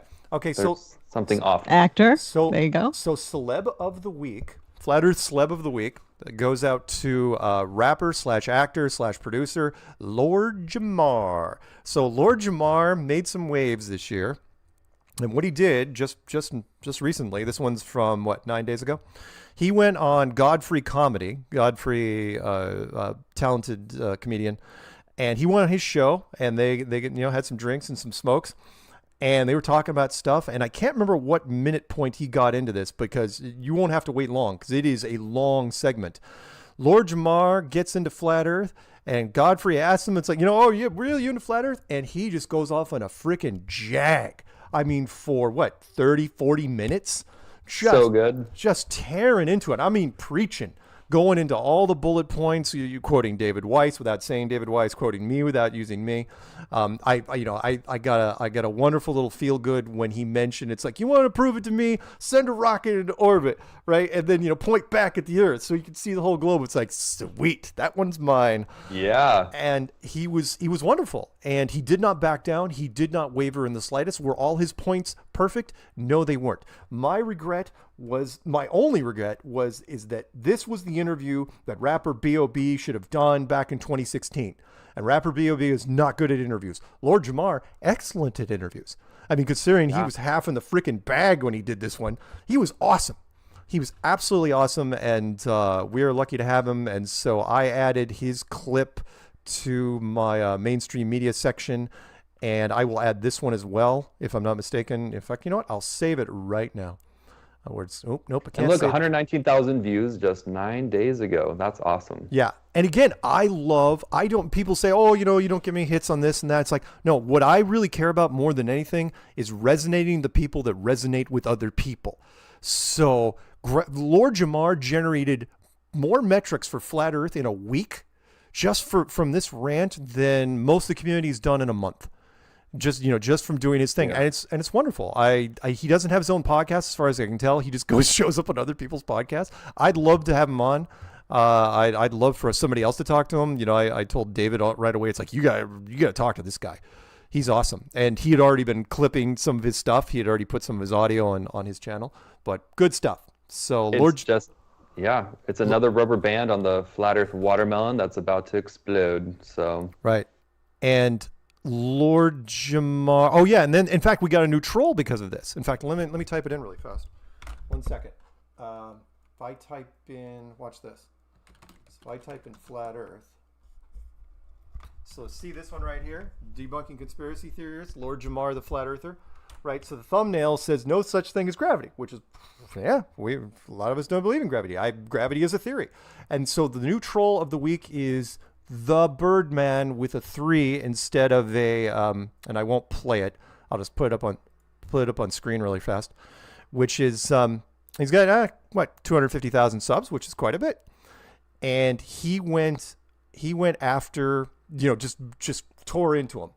He was commenting. You can tell he was absolutely a globe troll, and I've never seen him before. And he's spending time going after Lord Jamar because, again, guys like this are a threat to the globe community. Guys like this resonate with different demographics, and it's like they don't want it. It's like shoot these guys down as fast as you can. So this guy, the Birdman, came out of nowhere. Don't know who he is. And he also said, and I actually put a comment in there. I said, long live Flat Earth, blah, blah, blah, my standard stuff. And he said, oh, look, it's Mark Sargent, one of the 4 flirfs of the apocalypse, right? And hey, you made it to the top 4. I know, thank you. And so I said, he goes, I'm going to be making a video about you soon. And I said, I'm scared. I go, bring it, Round Earther. And I'm pretty sure he deleted that line, which of course, like, why'd you say Round Earther? I'm going to take Patricia's lead on this one because Deadpool said it. Deadpool used the term Round Earther in the recent movie, which is making, now that it's on streaming, is breaking even more money records. So, look, Deadpool alone generated metrics. So there you go.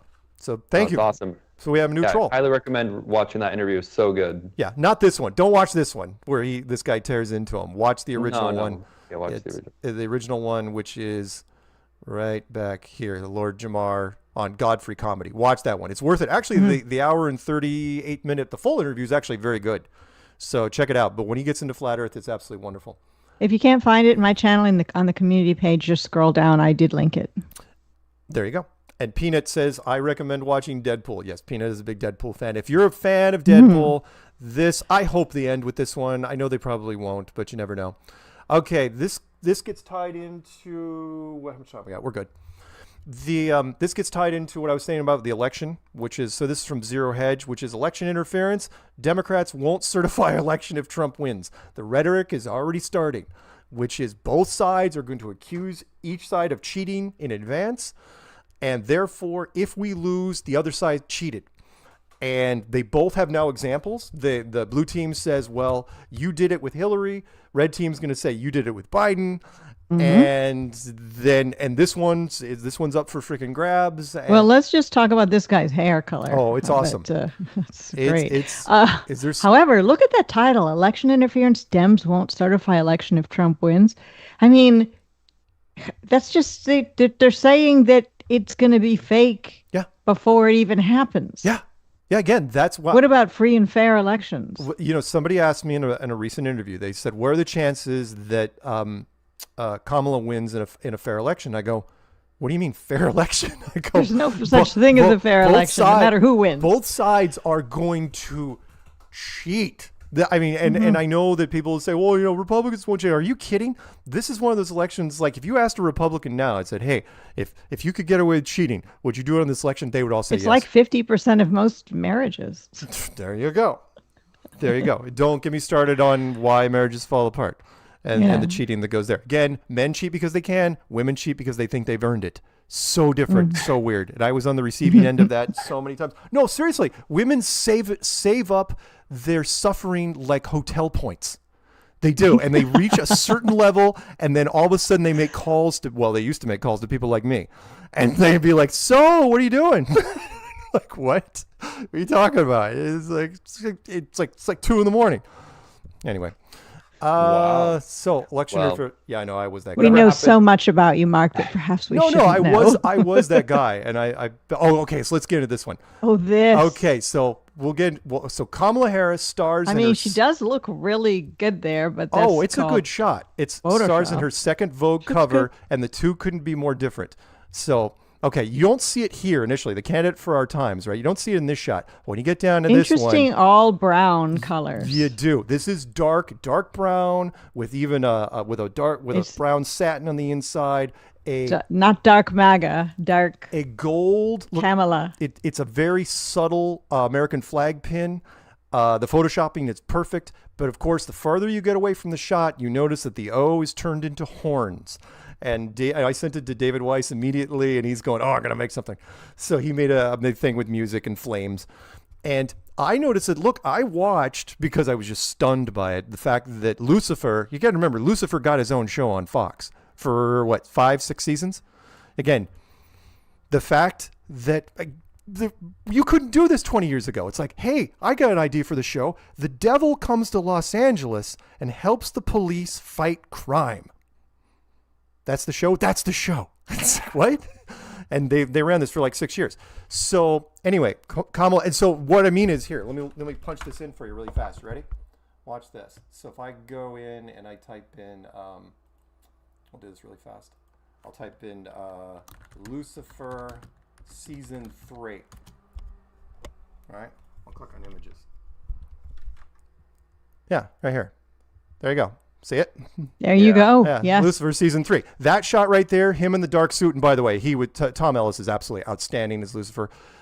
He should, and good looking. Yeah, good looking British guy. Because the devil would be, right? Yeah, you bet he is. And he should have been Doctor Who, but he ended up playing. He's hot as hell, as it says there. So. And so, what's the difference? Seriously, between this shot? Oops, crap. Well, now that other one's gone. Damn it! I don't know what. Do you have that link that I sent you with all the other Times magazines and put devil horns on people? Yes, I do, and I just deleted it. But hang on, I'll grab it again. They have done the devil horns subtly behind many people, including the Pope several times, Trump, Hillary Clinton, several actors and actresses that were at the time topical. There we go. Putin. Yeah, let me see if I can find all the covers. Time magazine. Yeah, all the covers that have, you guys see this, right? So now it's way easier to do with Time magazine because the M has a built-in set of horns, right? Absolutely built in. So like you have Donald Trump, you got Jeff Sessions, you got Steve Bannon, Clinton, there's Hillary. I mean, and the Pope is a little more subtle. Again, less subtle. Right there. Yeah, that's less subtle. But again, that's scary. Oh my God, that is crazy. Scary. Easier to do with Time magazine because the M is easy to do. Bill Clinton silhouette, Time magazine Man of the Year. I mean, wow. Yeah, not an accident. Bill Clinton had it multiple times. John Travolta.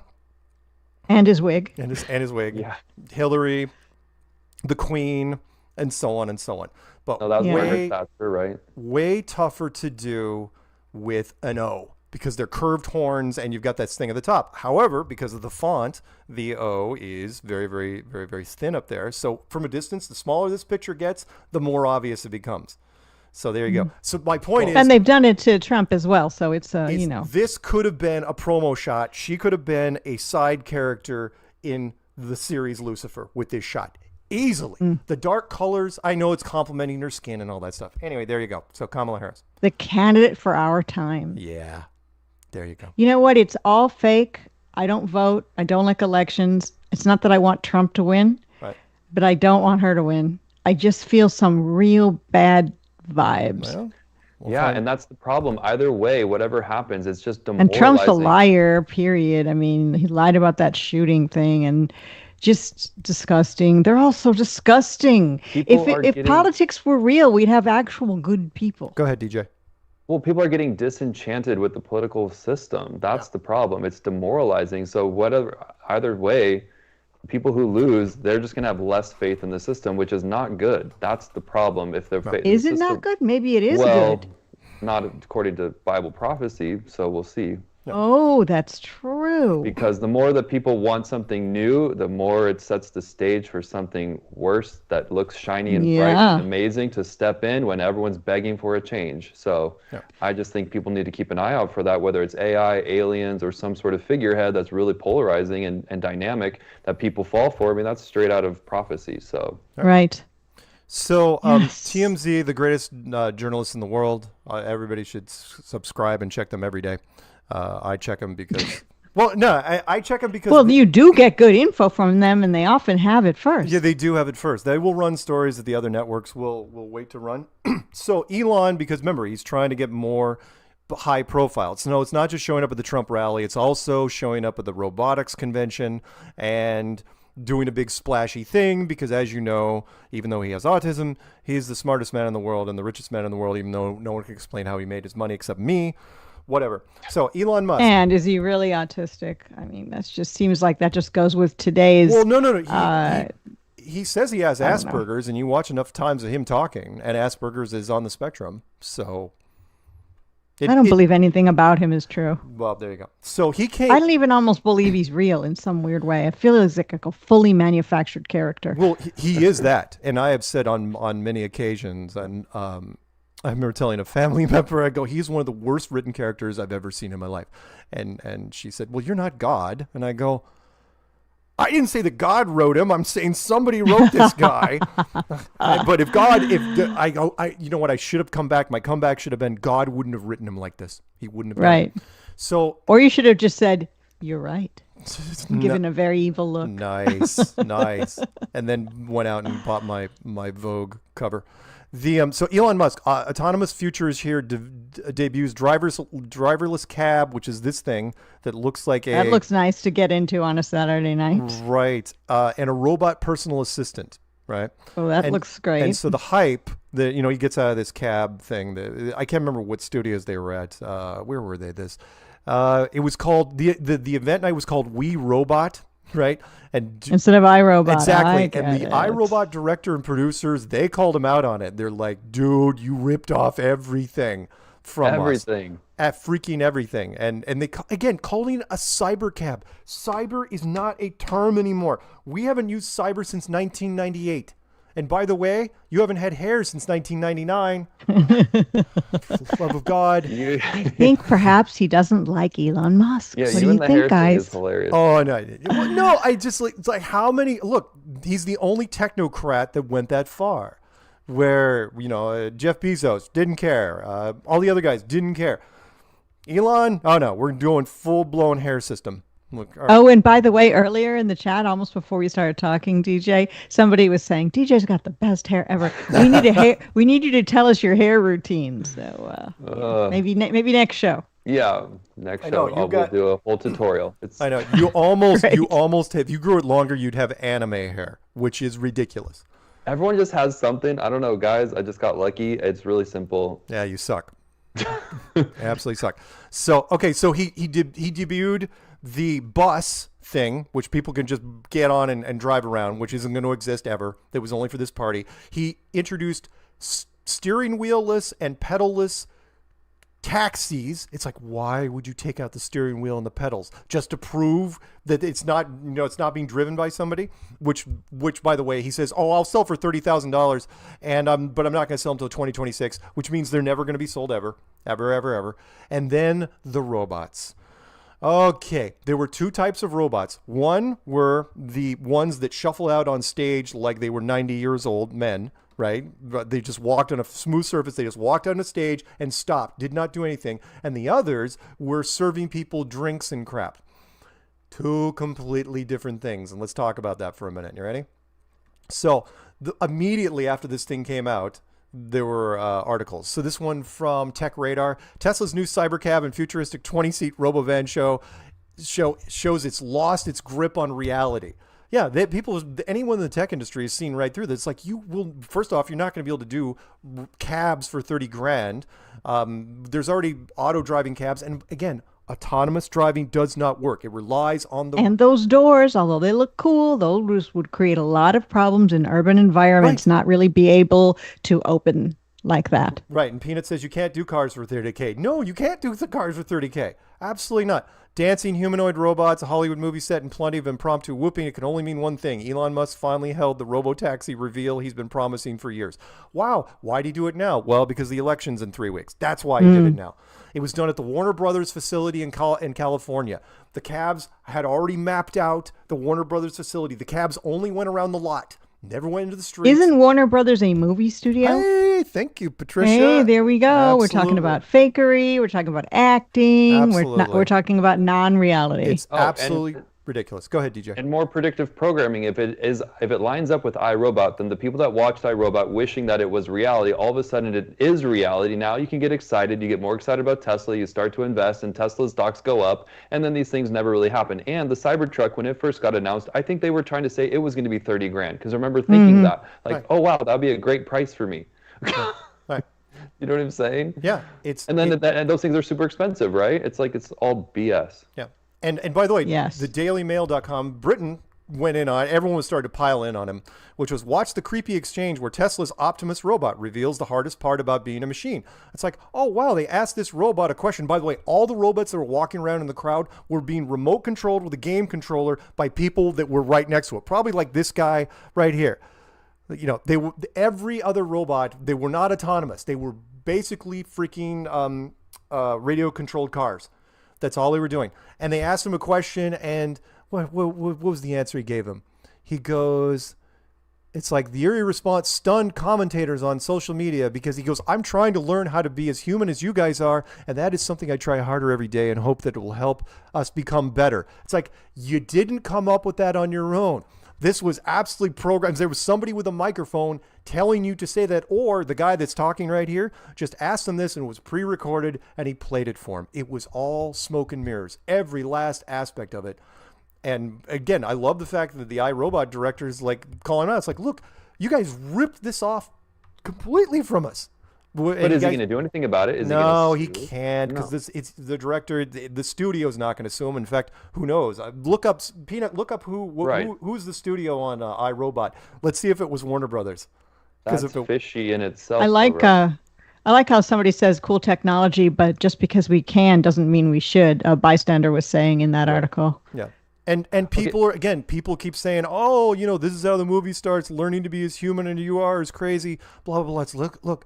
Self-aware machines are not a thing. They're never going to be a thing. I come from the programming world. We don't know how to build them. We don't know how the flowchart even starts. It's like asking a person to define their soul and then write it out in machine code. It doesn't exist.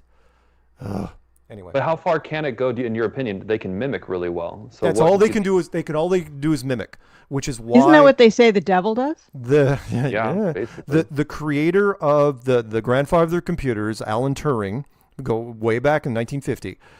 The closest he came was what he called the imitation game, which was all you can do, the best you can even hope for is to write out as many responses to as many questions as you can, and hope to God that you don't ask something that's not programmed into you, right?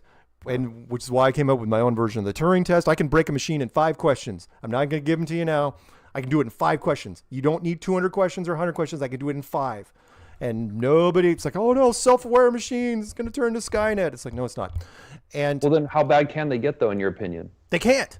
They can't. They're not going to happen. Well, 2 reasons, DJ. First, forget about the self-aware crap that people talk about. Again, we can't even define it in movies. The only way the machine becomes self-aware in movies is either radioactive goo falls on the circuit board, lightning strikes the circuit board, or a ghost or alien inhabits the circuit board. We can't even come up with a fictional way of making a computer alive. You know, which again goes all the way back to Frankenstein. It's like, how did Frankenstein become alive? We don't know. It just happened. Yeah. Okay, but what will they be? Do you think that robots are going to get to a point where they can be dangerous just because they're programmed to kill? No. There's 2 problems there. The second problem, how much time we got? I got time. The second problem is this. This is a bigger problem, which was talked about in Terminator on multiple levels, which is the power plant, which is batteries. The only way we can power a robot is with batteries. And batteries, as you know, are made of metal. And they're really, really heavy. So when Elon says, oh, look, and he introduced these guys like, look, a robot that can babysit your kids. I go, that's a great idea, clown. So let's see. This robot's going to be walking across the living room. He's going to trip on a cord, and all 300 pounds of him is going to land on your 4-year-old. How's that end up? I go, that lawsuit is tailor-made to end the line. There you go, DJ. It's over. It's freaking over. There is no power plant that you can devise that is light enough to put in a robot that can't be weaponized, which is why in Terminator they screwed the whole franchise up. They said, oh, no, put an atomic reactor in their chest. I go, oh, really? That sounds very nice and gentle. Yeah, that can't be used for nefarious purposes ever. So the best. Remember in the Jetsons, the maid was a robot, but she was like, well, she was a maid of metal, but she was like, plump and friendly looking, you know? Yeah. These things look kind of dangerous and creepy. Yeah, and the Jetsons. Why was Rosie the robot a middle-aged, overweight woman? Why? Because that's who you'd want watching your kids. Right. Yeah, it's like a why, nanny. Why wasn't she some hot number with, wearing a small skirt, like a French maid outfit? Why not? Well, of course, we're talking about your fantasies here. I'm not. That's not what the show is I'm about. not saying that. I'm just saying it seems a little, it's like you made her a little too big. You just make her plain. You don't have to make her right. Whatever. So, plus they gave her an accent. They gave her like an East Coast accent. Hey, yeah, what about the movie? Did you ever see Bicentennial Man with Robin Williams? Yes, I did.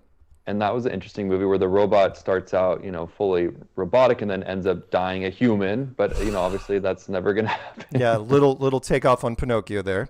Or you don't want to go even further, go to AI, when AI used to mean what it really should have meant, with Haley Joel Osment, the Steven Spielberg movie with Jude Law and, who was the blue fairy? Crap, that was a really boring movie though, right? Like, it wasn't great.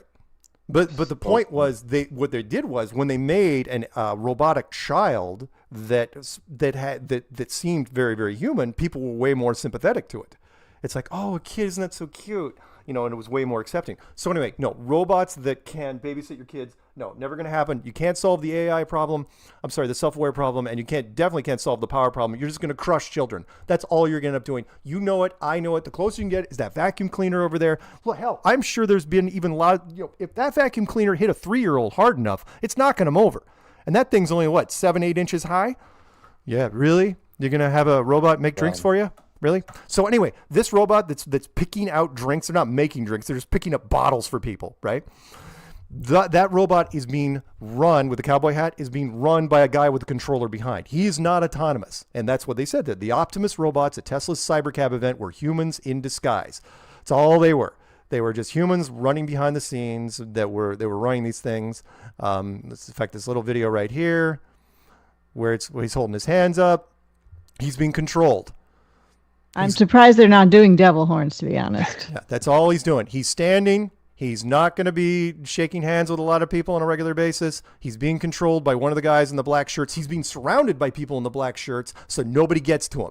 This is smoke and freaking mirrors, and a complete rip of a Vibe robot. Oh, 20th Century Studios did the movie. So, yeah, 20th Century could probably have a little lawsuit on their hands, but they're going to wait until this thing goes into production, which is never going to happen. Okay. Well, we shall see, right? I mean, it is interesting to see how far will they come and what's next. I mean, it is interesting that he wants to be the front runner with this robotic animatronic thing anyway. I mean, it's just to make Tesla look cool. That's all I think it is. And see the curtain there? There's a guy running this guy from behind the curtain. In fact, this guy, oh yeah, he's a robot, thank God.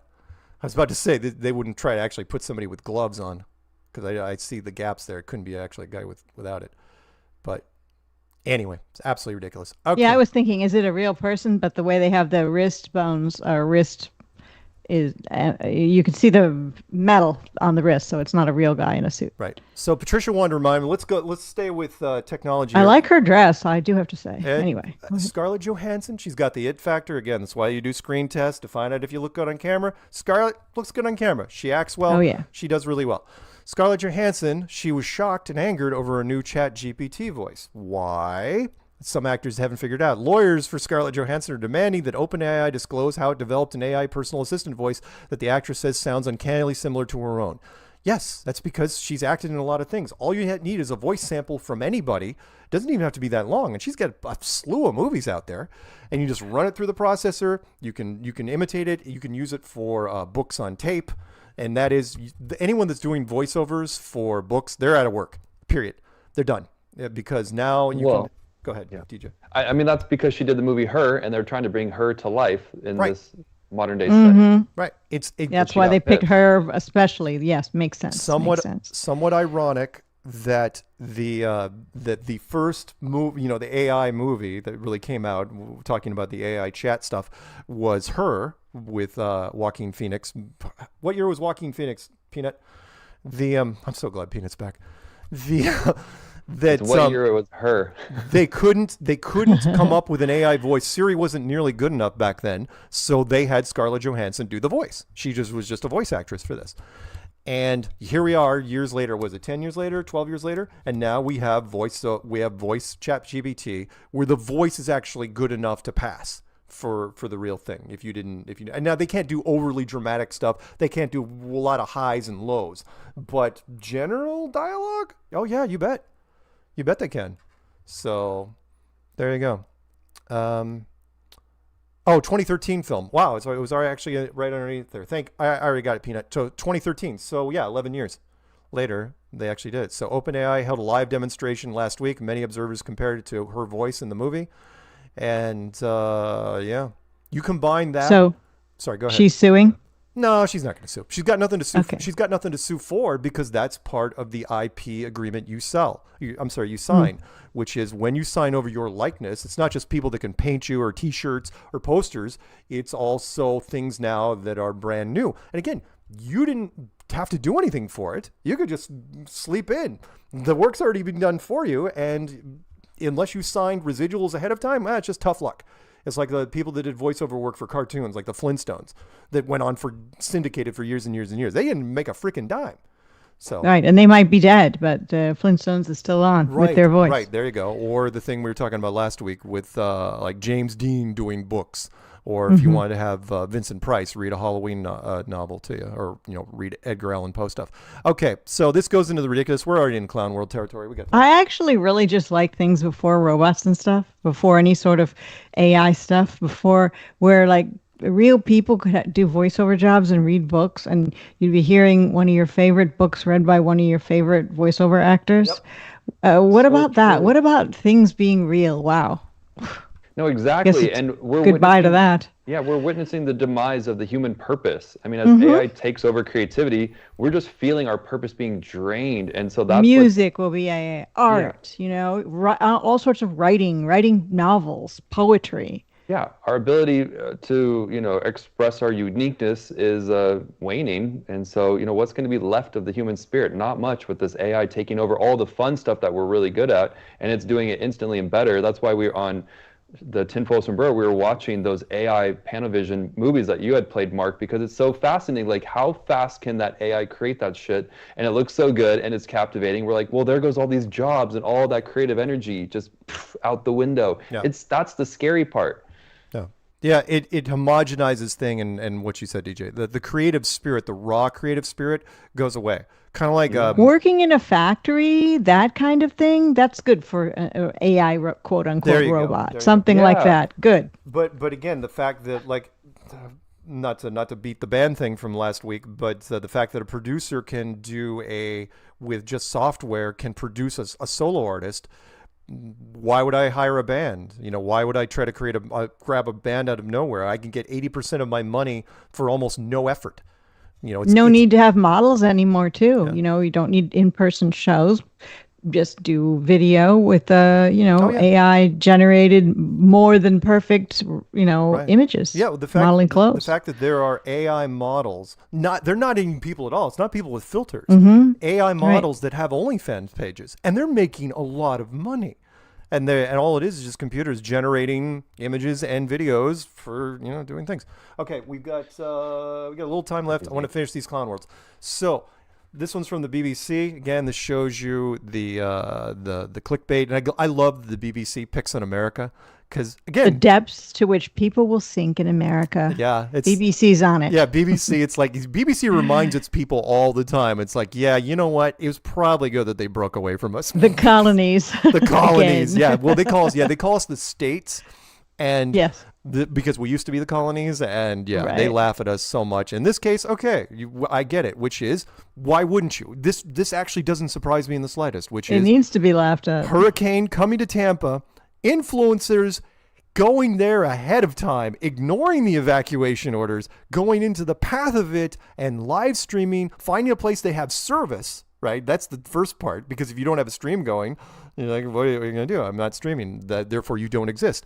And influencers risking death in hurricanes for clicks and cash. Absolutely. And that's the thing I read to you, where in the case, this kid right here, he was just like, hey, if I get 10,000 hits, I'm going to throw my thing into the water and let's go. It's like, and then he realized, like, oh, wait, I can't swim. It's like, what are you thinking? It's a hurricane. You didn't think this out? Hurricane usually means water, man. What are you thinking?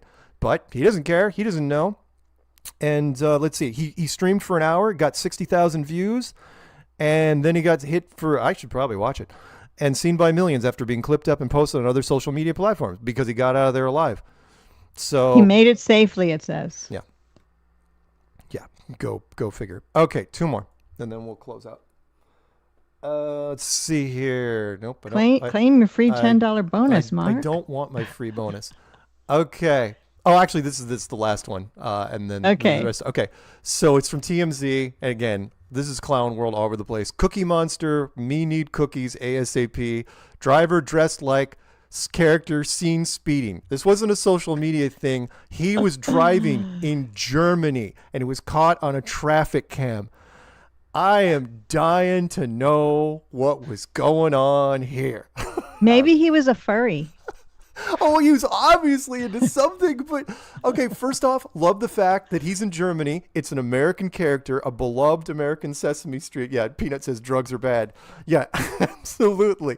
He's driving on the Autobahn. On the Autobahn in those cookies? At night. He was, in fact, the picture was taken because he was doing 60 and a 50.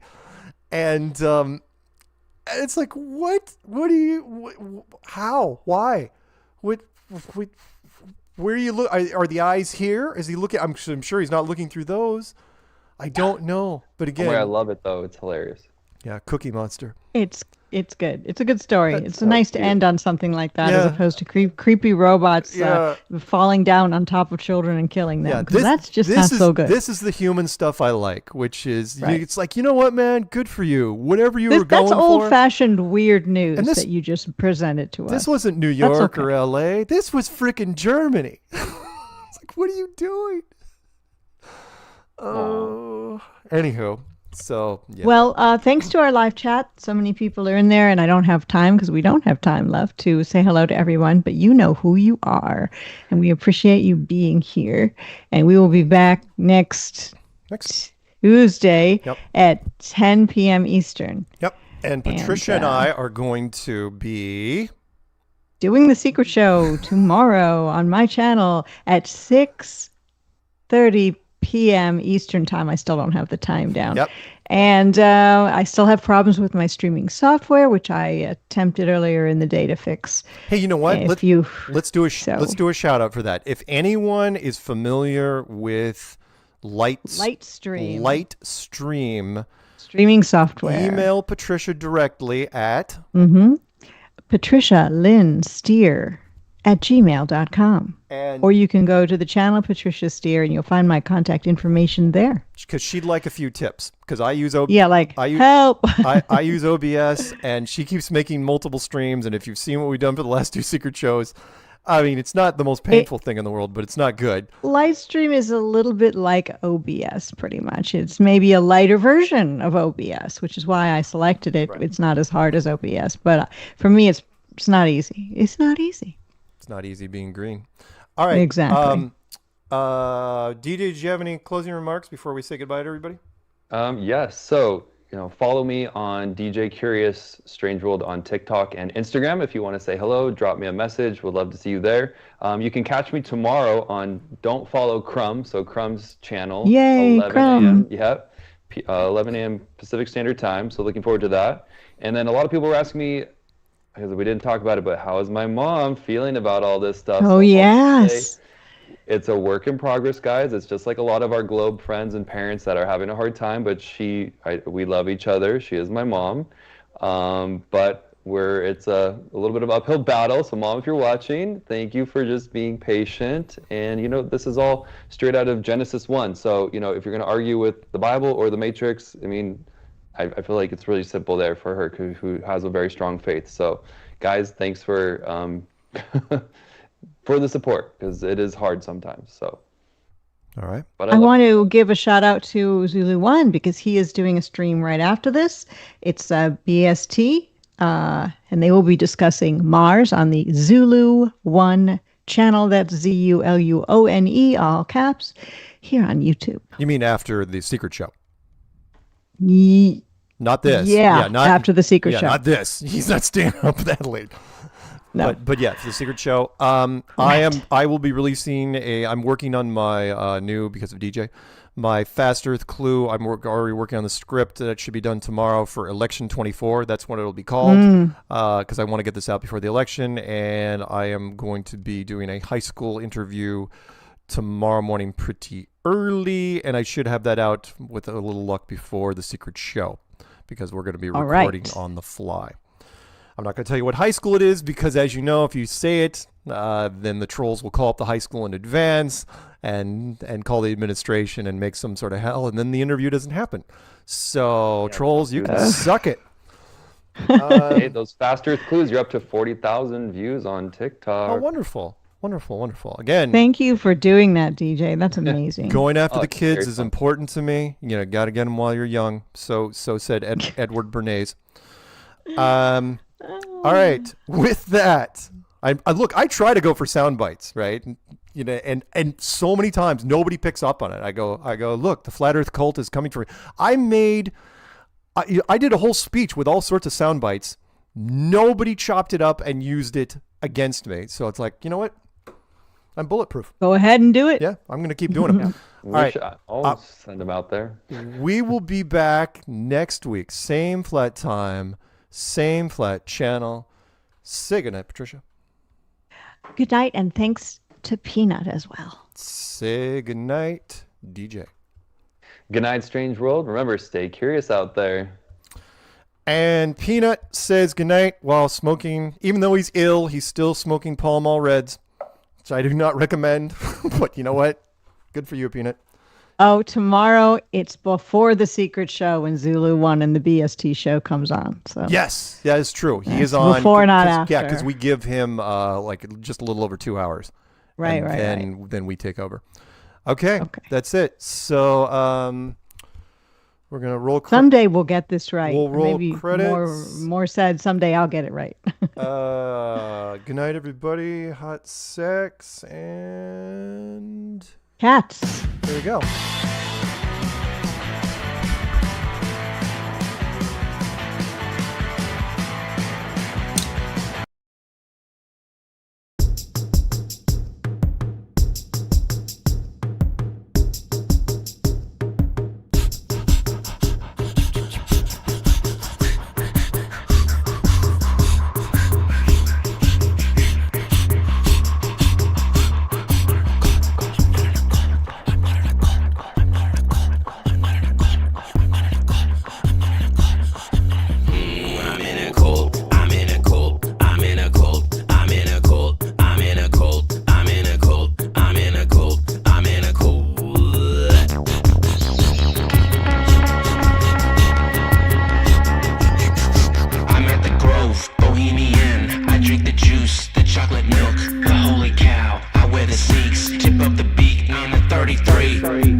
3.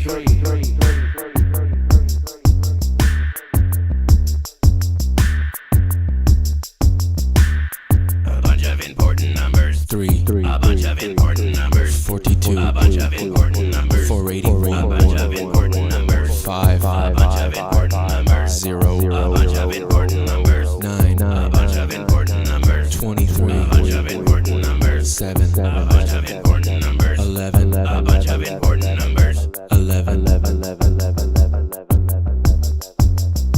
I'm in a cult. I'm in a cult. I'm in a cult. I'm in a cult. I'm in a cult. I'm in a cult. I'm in a cult. I'm in a cult.